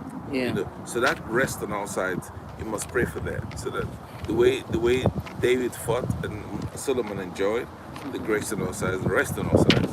It doesn't mean you need to be able to see. There's something that I call IPA, right? Let me get some coffee, babe.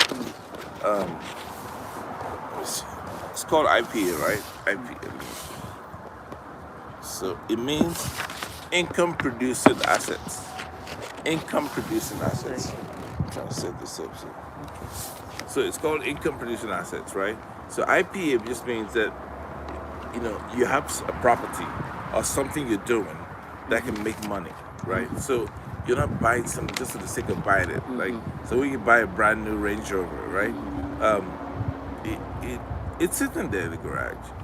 You drive it with other cars you might have, right? So, but the car makes the cars that we have now are ready for marketing, really. When we pull out in the bands, it's ready for marketing. That's what it's for, right? For all stars of evangelism, right? So, because anyway she goes to her bands, people ask her, what do you do? She says, the all stars pastor. That sends vibrations across the group. But when you have a car that's not doing something that brings income, then that car is not an IPA. It's not an income producing property asset. So everything you do, I tell our kids, you have to be a profit center. You have to look at yourself as a profit center. You see, like in church, the value that you create, you pray, let God give me more value, make me more valuable. Pastor Rita said, get the anointing for something. Excellent. Anointing is a word she used. I wrote it down in my diary. She prayer line yesterday. She said, may God give you the anointing for greatness, the anointing for excellence, anointing for being great at what you do. Because there's an anointing that you should have for being the best. To be the best. I wrote it down, there's a specific word. In fact, what's my phone? Hold on. I wrote it down. Let me see. I want to use the exact word she used. Because I texted to myself. The reason I'm saying this is because you want to make sure that it's not, like I just said, it's not about you getting a job, right? It's about, are you working your purpose? Are you working your purpose? It's your talent making your money. If the talent is not making you money, something is wrong. Big wrong. Something is wrong, because your talent is supposed to make room for you, make you a king amongst people. It's supposed to make you stand out, right? Your talent is your salt. And that's why I don't do 419. There's enough talent in us to make money. So why should we do 419? Why should we do it, right? So it doesn't, we all can't be in the time. There's not enough money to do it anyway, tell you the truth. The biggest do I've seen is PPP that Trump did on all of us. That's the biggest thing to do with the government, So we can't say. So this is what she said. She said, all for influence. Oh yeah, oil for influence. Yeah. May God give you the oil for influence. Yeah. Because the influence that makes you become a founder, someone that's what is the word found? A CEO. You, a CEO of something. You create an impact in the world. So you must create impact. And so here's the thing, right? There's something I call micro success. If you want to have, I'm digressing from I'm trying to stay intact with money, right? And when you have, let's say you want to have a restaurant. Everyone says you're great at cooking, you should have a restaurant. But there are micro steps before you get to the restaurant. On Sundays, you might just cook and have a tray, a cooler, right? $10 a plate, $5 a plate. People buy plates for you, right? You get it going, just a cooler. That's it. That's one thing you've done, right? Might make you $500. Just though 50 people buy the stuff, $10, that's $500 right there. Now, here's the thing. It's just a cooler. From a cooler, you can go to a truck, your small car, pull up on the side of the road, and people are buying food from your trunk. From the trunk, you go to a food truck. For a food truck, well known around, you might go to the delivery service. Delivery service, right? You can go straight from the kitchen to the delivery service. Get a small van, just like Pizza Hut, and write your name on it, and just deliver Nigerian food or Asian food, whatever food you make, Latino food, right? From there, it goes. You don't have to get the restaurant to get the success. You don't have to get the restaurant to get the success. You know, the restaurant can come later, right? Mary Callender's just one pie. The pie was great. It went around the world, right? So my point is. And today she's Yeah, she's on the place, you know. So it's not about waiting to get that big restaurant down the line. Start from the ladle. Yeah, start from your kitchen. A small delivery service. I bake cakes, you know. And these cakes are so good. And I want to start selling these cakes, man, for real. I'm gonna start giving them out to my channel. Yeah. If you subscribe well, I'll give you a cake, right? So this cake is so tasty. We'll mail cake to you. You know, so Pastor says, why didn't she get mad? Why don't you make some today? Why don't you go ahead and make some? You know? Sometimes she gets sweet tooth. She wants it made right now, right? So I'm looking at this cake. So these cakes, I can't eat them too much because, you know, man, you gotta watch our weight. But the point is, this stuff is so good to eat. I'm not trying to blow my own horn. No, please blow it because it's very, very. I mean, the people that have eaten the cake here know it's not a joke. Yeah, and it can You get eat Pastor Franq's cake. Yeah, you know, it can get better. You know, it can get better. But so it's a very micro economy. I could pick just 100 people. I remember I used to date this girl, was Latino, right? And Boo, boo, boo. fire. Talk about it. Corazón Talk about it, baby. Corazón partido. Talk about it, baby. Okay, corazón partido. So I used to date this chick who was Latino, right? And there was a time I was going through some baby mama issues. So I had to move out. I said, did not speak at all. I was having some baby mama issues, and I actually built a house, an illegal house, behind my actual house. So I built like an ADU, right? Now it's not illegal, we can get it done. And it cost me $7,000. I built it quickly, 1 bedroom, 1 bath. I stayed in there for 8 months. While I was there, my baby mama and I were having issues. She didn't come to that spot, but there was some issues going on. So I had to go stay low for a while. So I stayed in this Latino girl's house for 3 months. Wow. Yeah, chill. Wow. She didn't speak any English. Only spoke Spanish. So all the Spanish I know came from her. So while I was there, right, I realized that Latino people had a certain culture. You know that people would knock on the morning.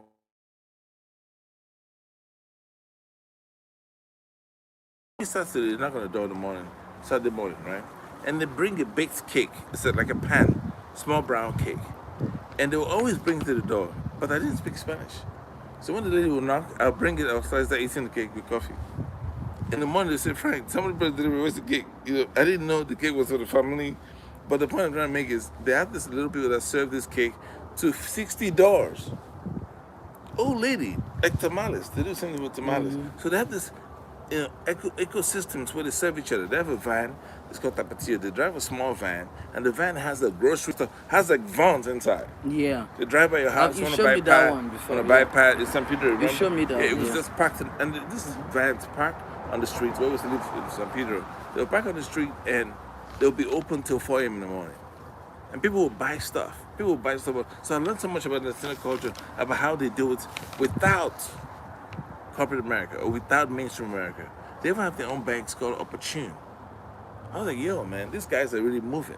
Yeah. So there's no reason for Nigerians not to have the same Not thing. to have the same or even thing. Ghanaians, or even Yeah. some white folks have their own community. They have their own thing, you know. And they, like, for instance, my neighbor invited me. I didn't show you the picture. He sent me a picture in church yesterday. He said I went shooting up in the mountain, doing Rosemead. I said, dude, I can't take. We can go shooting, but I gotta get permission from this chick right here. So, because this is a gangster stuff. She doesn't let me do stuff like that. But this is an older man. This will have fun shoot.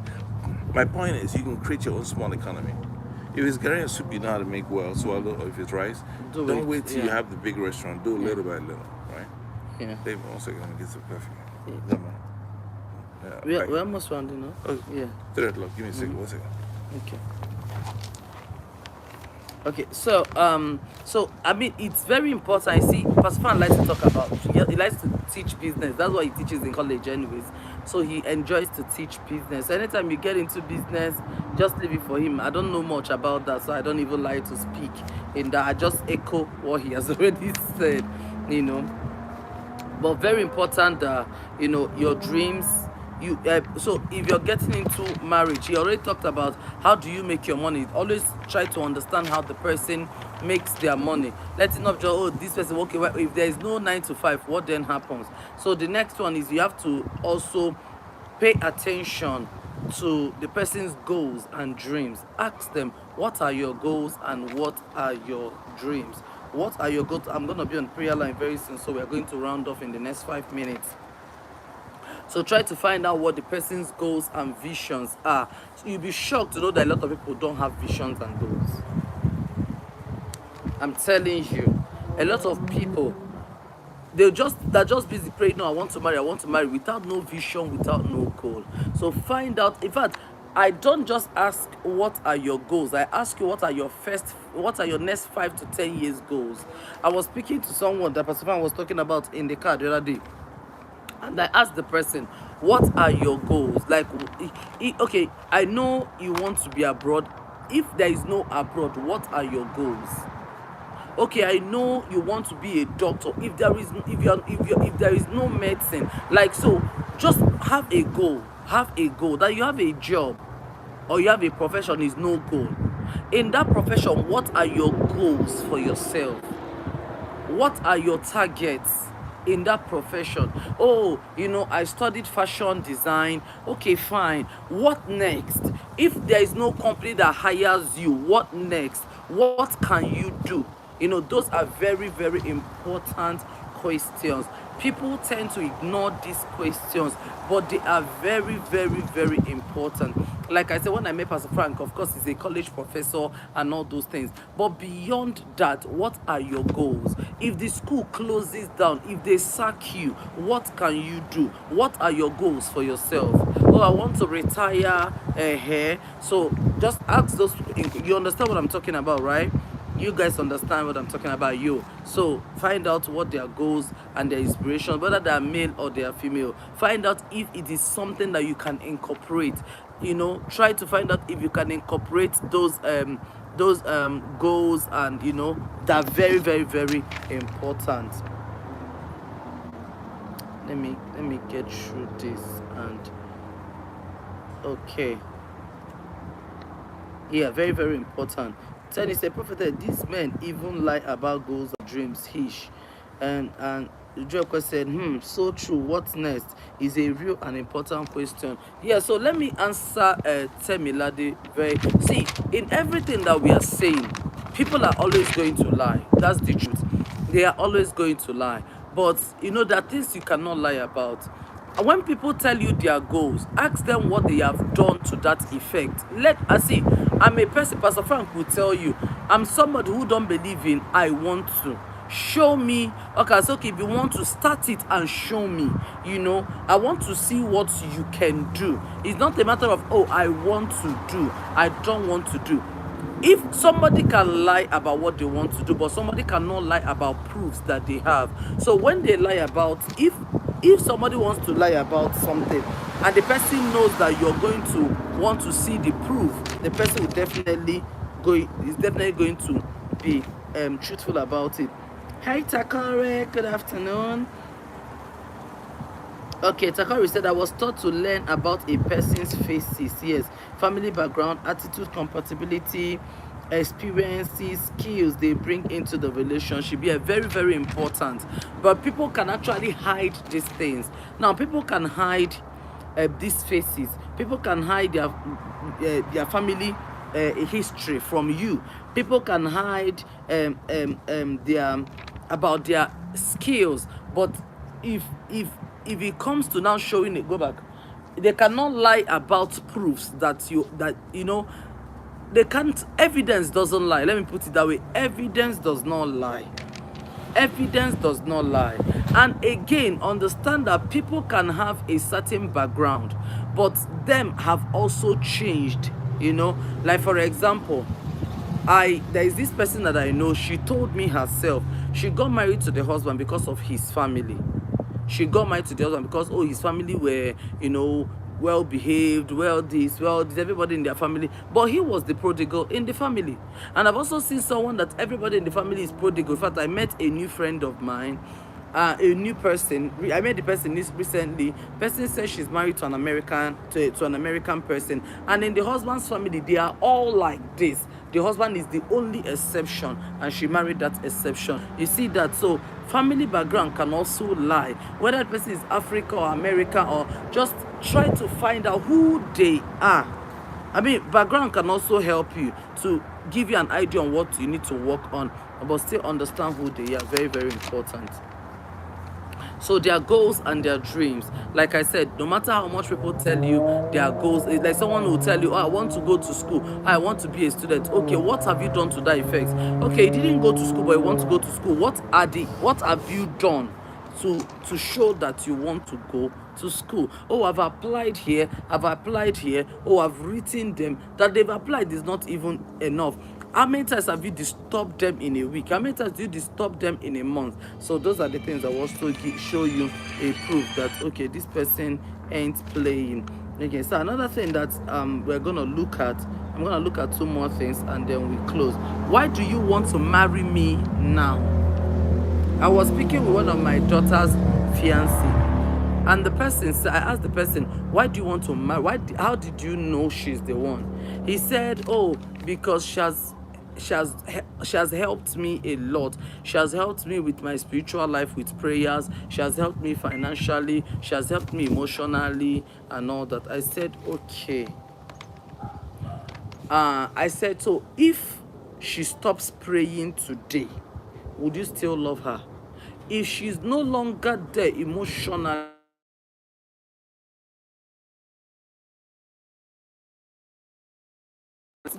support you financially again, would you still love her? He said, no, I'm not saying that's why I love her. I'm just telling you that those are part of the things I like about her. I've equally helped her from my own end, financially, emotionally, and all those and all that. I say, okay, I'm just asking because people can pretend to be sweet. They can pretend because they want you to marry them.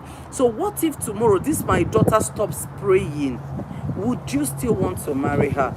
So there are definitely things that make people attracted to people, but you have to understand that anybody can change at any time.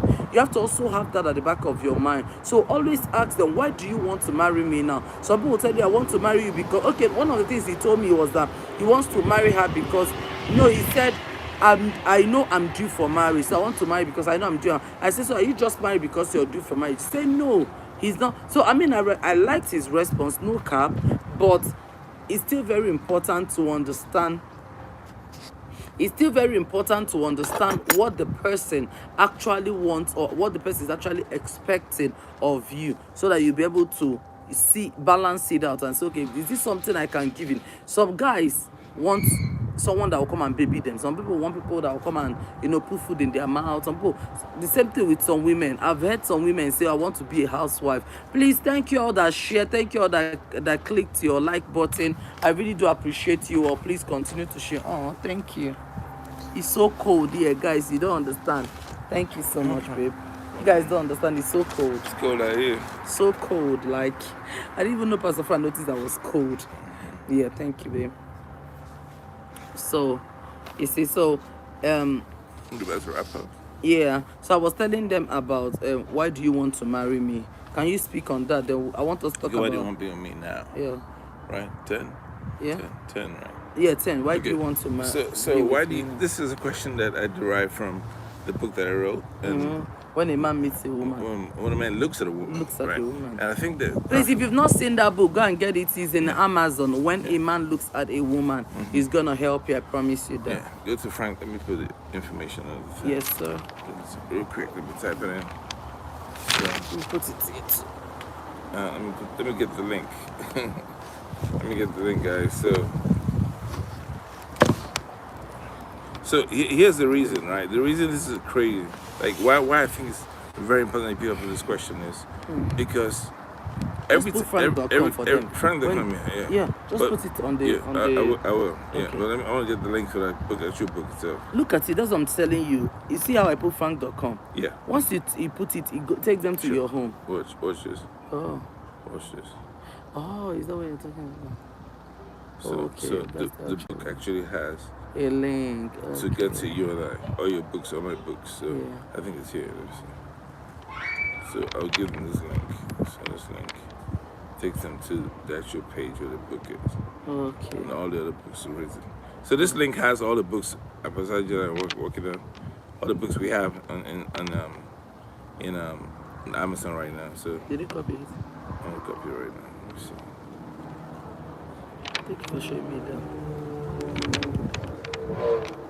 It's I'm gonna give you guys the actual link where all our books are so you can see. So anyway, it's right here. So when you go in there, it takes you to my page. She has her own profile page, but this profile page takes you to all the books we have. But when a man looks at a woman, in that book, there's a philosophy I have. The theory is this, in a quick summary, is that every time a man looks at a woman, he makes a decision. He makes a decision. A decision is being made, right? Sometimes they're bad decisions, sometimes great. Now, but the bottom line is this. He sees a woman through 3 frames, 3 dimensions, 3 realms, right? The first one is your looks. He looks at your body, your sexuality. He sees all that physically. The second thing is your personality. The third thing is your lifestyle. Men judge these 3 things simultaneously. Now, when a man is talking to you, right, he's going to BS a lot. We know that. He wants to get into the bag. He wants to get into that whole honey, right? But the issue is this. That may not be all he wants. He might want a life with you. When I met Pastor AJ, there was this air about me like I wasn't built for action. She thought I couldn't perform. But I wasn't coming to perform. I was trying to come get married. I wasn't coming to smash. I wasn't trying to come here and go. No, I was coming for marriage. She was done with marriage. She didn't want to hear love. I was done. So she wants us some I didn't action want in and love. out, you know what I'm saying?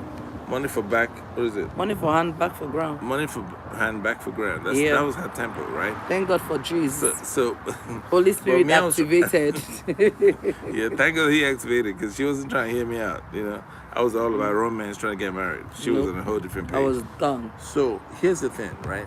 Most men may not know what they want, but when they see it, they know what it is.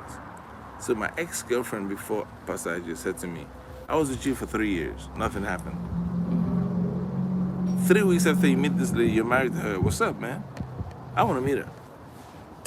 I want to meet her. Because I'm fine. I'm fine myself. Yeah, and I'm she's super hot. fine. Like she's hot. You know what I'm saying? Hey, She said, I want to see she's Pastor Ajay. hot. So the issue is why the men that don't waste time, the men that keep you there for 6 months, love rings for 6 years, makes no sense. And it's very important that they understand that it's not about your body. Like we said, this girl is all like, I know I couldn't have even competed with her. She's fire. that fire. But see, But it's very important to know that your body is nothing. Yeah. You understand? Just like some your people body's think. a lot. like- Pastor Ajay's body is fire. Don't get it twisted. no, Don't but some, get people, it but some twisted. people. See, trust me, But I some people- see. She might be on strike because of fasting or whatever. I don't get to enjoy it as much, but she on fire. Her body is smoking. Don't get it twisted. Guys know what I'm talking about. You know, she get that. She's on that 10. She's on that 10. Don't ever get it Okay, twisted. it's time to preach. So I'm just saying, her body is It's time fire. to. She got the, you know, everything is there. She sets. She sets. My corner, my Okay. O set, let's set. What I mean, Ọkpọchila akpọchi. All the bad Igbo I know that from how. All the any bad Igbo you hear me speak is from Pastor Ajay. So back to this, I'm not right? sure. You must ask the woman, right? Ask the man, why do you want me? Man and woman is No, both. men don't ask women why they want them. Eh? We don't get to ask women why they want us. Men do. I don't ask women why they want me. Are you You, kidding me? you know you're a I only person. chase women. They don't Yeah. chase me. So Yeah. if they chase me, I run. Something might be wrong, you know? Yeah. If it be, you know, destiny stealer. You know, they feel lucky you in something happened. So, but on from this perspective, Yeah. when a man approaches you, you should really settle down, listen, and tell him, listen, I can be with you for one night. I can be with you for 6 months. I can be with you for 40 years. What's your package? What do you want? What do you want? What do you want me tell now? what do you want me now? That's the question. Why do you want me now? There are many people you can be with, but why do you want me now? If the man can answer that question, he's playing games. So just don't play games, you know? Yeah. Angel, thank you. Yeah, it's very important to ask these questions. So these things, Ask, as ask. easy as they sound, It's but very simple. these are actually the problems. A What's lot what of people. separates you from Yeah, being married or waiting to get married yeah, 10, 15 years later? yeah. I know people that they've been engaged 15 years. Eventually, they get tired and not. The woman's already busted out 6 kids, they've grandkids, At So this point, you're not even a first option. I'm sorry. Yeah, if a man keeps you past 6 months and doesn't talk about marriage, and I'm not talking about doesn't talk about ring, talking about ring and talking about marriage are two different things. Doesn't talk about marriage, and once they start telling you, I don't want to introduce you to my children, I don't want to introduce you to my parents yet until I am sure. Oh, I don't want them to know who I'm dating yet. after you There is finish, problem. after you don't cook it, we'll You face have salad for cooked the guy. offense salad. Talk about offense salad. That's what I want to make for you today. When you have already made beans, you've already made offense salad, you've already made this, made that, made that, Yeah. made that, made No. that. Yeah, then they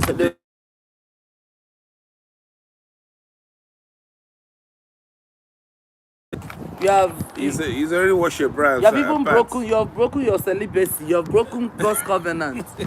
That you now tell And you, the guy is still deciding. you know, He's still say, deciding. for now, when you call them, they say, hey, baby, but it's only them that know that you're the baby. one that tripped me out was when that guy took that your friend out.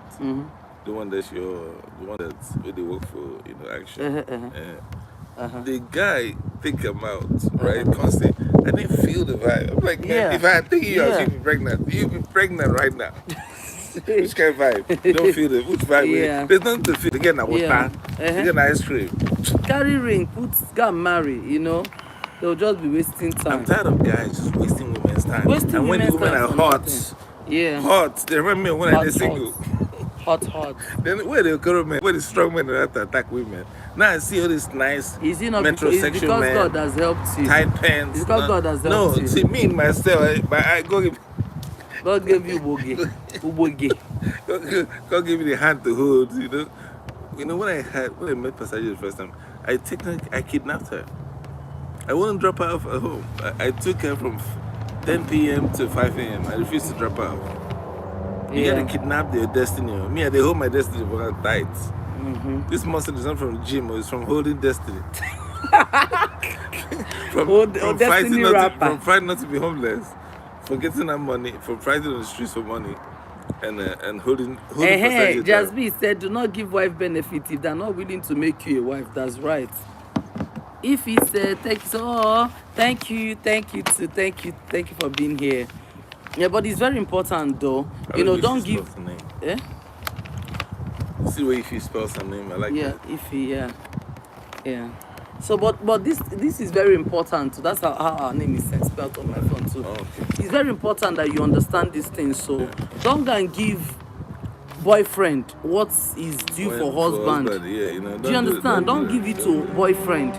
That is for husband. But that's a lot of people end up making mistakes. I was watching. It wasn't Kevin Samuels. It was somebody else. On YouTube, I was watching the guy. He said, "What is the one thing you can give a man, a brand new man you just met, that you haven't given to the last 50 men you had?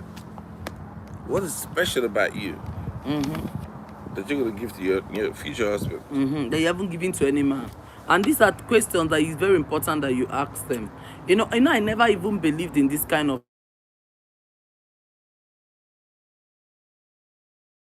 that life is in phases, so, and you gotta so, and I'm happy because those are the things that you treasure, those are the things that you really value. And please don't give your time, your body, your anything to people who do not want it. Don't do it. Once a man tells you, I'm in a complicated relationship, I'm dealing with baby mama, I'm dealing with this one, leave him alone. He still they collect. Once they tell you, I cannot leave my children, I'm very tired, emotion up, emotion down, leave it alone. If you see any man that say I've been married before, the first question you should ask the person, are you still seeing your baby mama? Yes. Or your ex-wife or your ex-husband? But people don't know where to draw the line. Are you still seeing them? Like, let that question be clear. Because some ex-wives, some ex-husbands still want to be collecting from behind. They have not let go. Literally. Yes, they have not let go. Some baby mamas have not let go. Especially in this part of the world. A lot of baby mamas, it's easier for an ex-wife And also baby allowed to mamas fall tend to back. have big butts. Baby mamas tend to have big butts, so please be careful. Be very With careful. your Yeah. new husband and the baby mama. Be Yeah. careful. Like everything should be spelled out. You know, everything needs to be spelled out. Right. What is your take on this? Especially those ones that don't want to be family. They don't. They just want to deal with the man. They just want to deal with the woman. Those kind of people. Do you understand what I'm saying? Yeah, yeah. Like they don't like their wives Yeah, to yeah. be involved. Once you see a man that say, "Oh, don't be involved with her," he has something he's thinking. Something they If you smoke. see a woman that say, "I don't want to be involved with him," he has something that he's fishing Something behind. hot. If you are going to marry a man who has a child before, or Right. who has children before, or you know, anything like that, and they are not willing to connect you, you know, with whoever they are present, you know, or whoever their past is, Right. and they have children together. Because see, this is my concept and this is my belief. To be honest with you, this is my belief.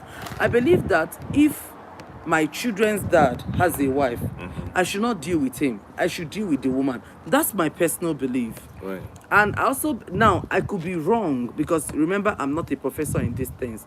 And I also believe that if my husband has children, Right. that the woman should also deal with me.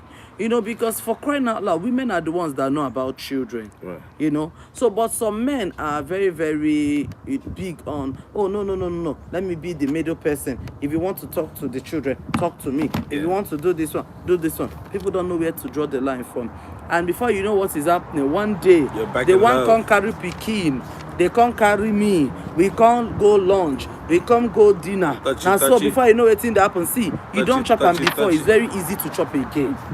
Once you have seen before, you know, you understand, it's very easy to see again. So you're not even helping yourself. If you born again, if you go born again. Yeah, if you go born again. So, but that's the truth, oh. You're not helping yourself, oh. You know. Yeah, it's you're very not helping complicated. yourself. So it's very important to understand that, you know, even if I have an ex-boyfriend, right? Yes. And he's married. Which you do. Yes, of course I do. Several. Like, no, what I'm trying to say is, because if I say several Several. seven ex-boyfriends. Stop counting. Stop counting. Yeah, 7 with a 0 at the back. So if I have an ex-boyfriend, right, Right. that I'm in communication with, that is married. Right. Honestly speaking, I personally always like to communicate through, and you know this, I like to communicate through their wives. I rather be friends with their wives than be friends with them, because like I said, it's very easy for you to sleep. Right. Me, I've been banned. I've been banned from talking to any woman. Any woman. Any woman. We're fine. I'm banned from talking to. I've been It's banned. a lie. I've been banned both See here and in you. heaven. See I'm you. not allowed to talk to any woman. You This that marriage, is my hands are tied. When I take my hand, when I your take my money is hand, tied, your legs are tied, everything is they tied. don't tie me. I don't feel to Yeah. anybody, any woman. And the thing is, all I just friends are fine. That's the worst part. All of them are fine. I'm not allowed to All talk of to them them. are So, but like, oh, you fire. see me. If I don't tell you hi to you, it's not my fault. It's the marriage. Don't blame me. I say hi to them. Say hi to me to say to You can them. see what I Yeah. mean? Think back after one card, how tired back after one card is in her wallet. That's how I feel. That's how you feel. I'm struggling. You feel very tight. I'm tied down. When I mean tied down, Are you I'm don't feel knuckled, there's you don't no feel air, locked there's up. no You're air, feeling there's just tight. Only tight and you're talking. When we are planning to lock you If up. your life is tight, check your ties. Guys, don't listen to Pastor Frank. Don't mind. You know, Pastor Frank can say he can just. No. If your life is tight, check your ties. Yeah, if your life is said, I'm saying don't mind the way you say you're locked down. See? No, you see, not too much, not Yeah, too much. no. But I feel the eyes on me, you know. I feel this Is it the one from Eyes from NASCAR, the Eyes from America? eyes for this marriage. Always looking at me, trying to figure out. Yeah. But you see, the thing is, I'm retired. You know, I'll be 50 next year. Yeah. I need to chase some money anymore. Thanks They, to those. they say a fool at 40 is a fool forever. But the thing is, I like good you have to things. choose I one. like good Either things. you're a fool or you're not a fool. You know? Yeah. I don't need glasses. I can see what's beautiful. So Yeah. I appreciate the beauty. Yeah. You know, so. I'm just not a communal beauty man. Yeah. I don't shake. But the I don't- thing is that I think the hardest thing That's for committed. us, Yes. the hardest thing for I and Pastor Frank in this marriage is that we are pastors. Yes. Because we didn't start off as pastors. Pastors, we So don't. I met him as somebody who An is Okoro man, an just Okoro man quiet. who wants to be every Pastor. See, No, Pastor they Frank try likes to. to be.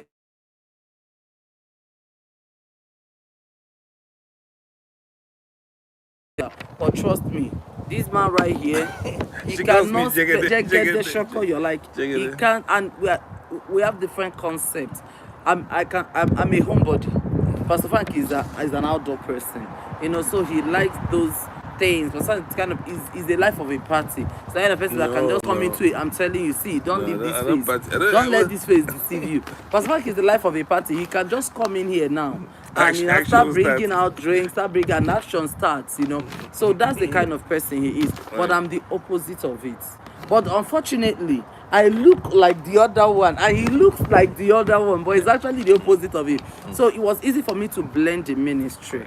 But so we are taking it a step at a time. Right. Cool. We are taking it a step. But the thing is, I'm not in his business, and he's not in my business. That's the truth, Yeah. and that's the only way we are able to do what we Yeah. do.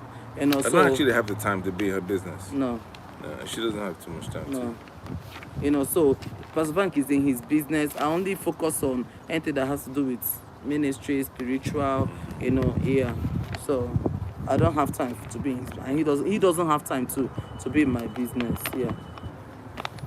So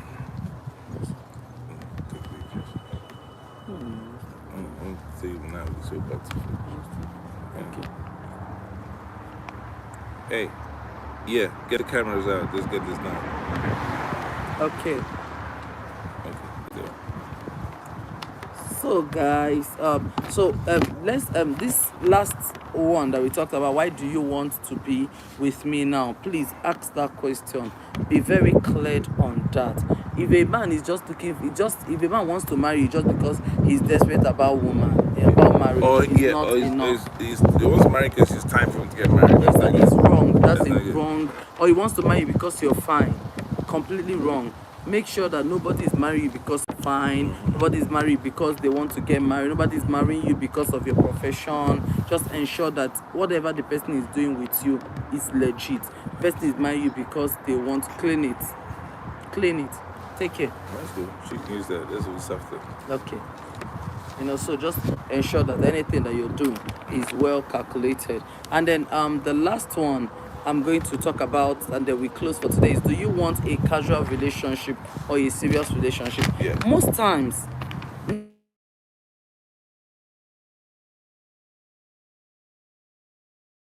Right. a lot of women are scared of knowing a guy's intention.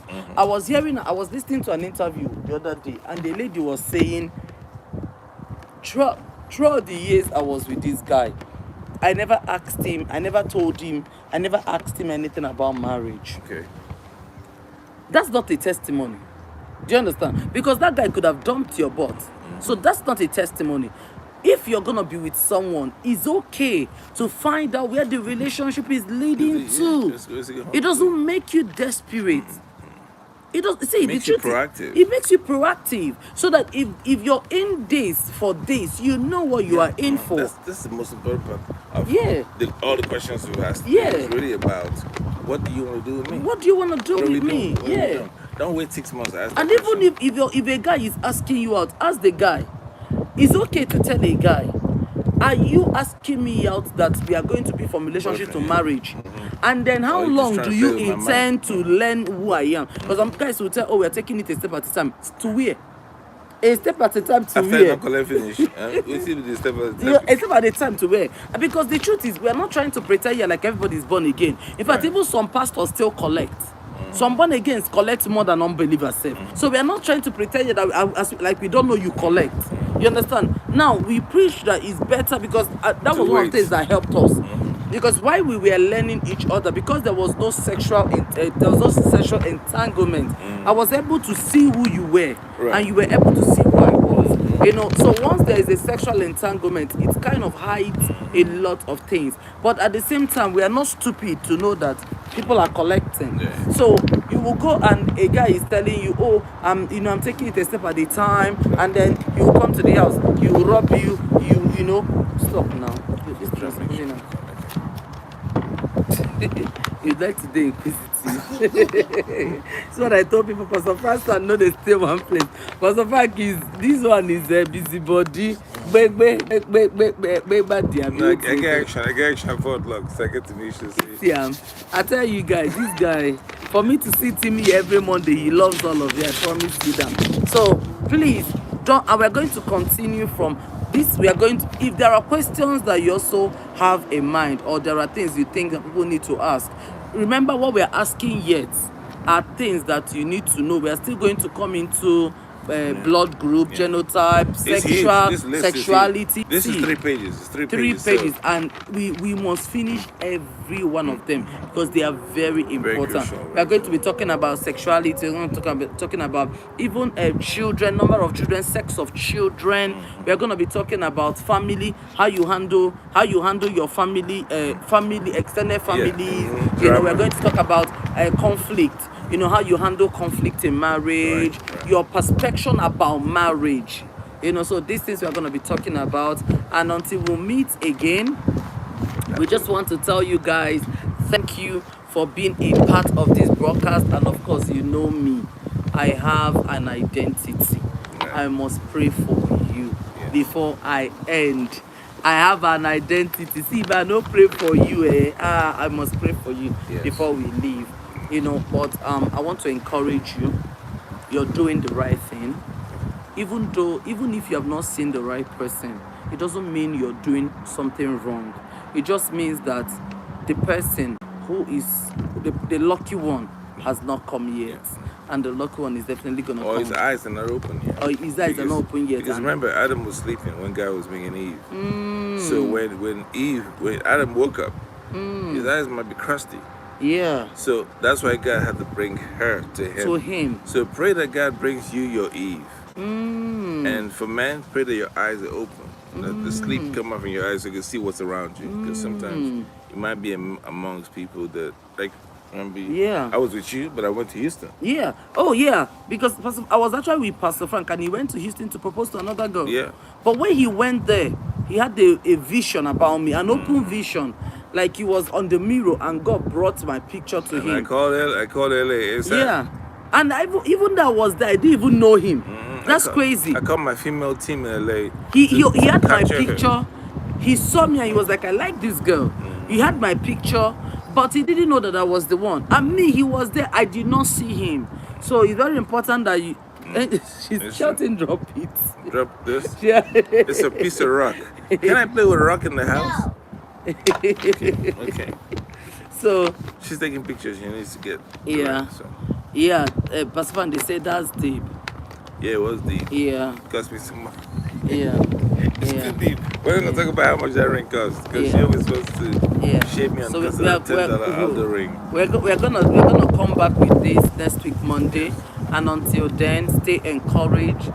Stay prayed up. May God bless you. Stay faithful to yourself. Stay faithful to God. At some point, you need to quit looking and start looking unto God. And God will definitely, just like Pastor Frank said, let God open his eyes. You know, or the men ask God to open your eyes to bring her to you, and the women ask God to open his eyes to see you. Okay, amen. Pastor Frank, you want to pray with them because I see you're in the spirit. Yes. May God bless you all. Amen. We thank you for this broadcast right now.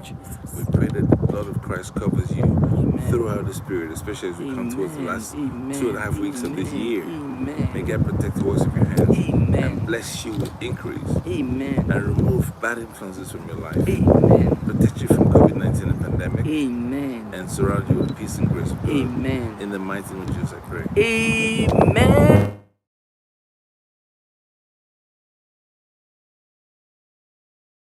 Prayer that Pastor Frank just dropped, God is going to comfort you. your heart will be comforted and you will smile again. Thank you, every one of you that shared. If you love Pastor Frank, if you love me, please go ahead and share this broadcast. Even if you don't like us, please share the broadcast. Okay? We love you. We love If you. you We don't love you. subscribe to All Stars, of course, and please also subscribe to To Franq.com. Franq.com. Thank So you so have two much. subscriptions to do. Thank All you. Stars International Church and Franq.com. For those of you on Facebook, share. Those of you on YouTube, share. We love you. And thank you for being here. Thank you for being here. Thank you. Yeah. We love you.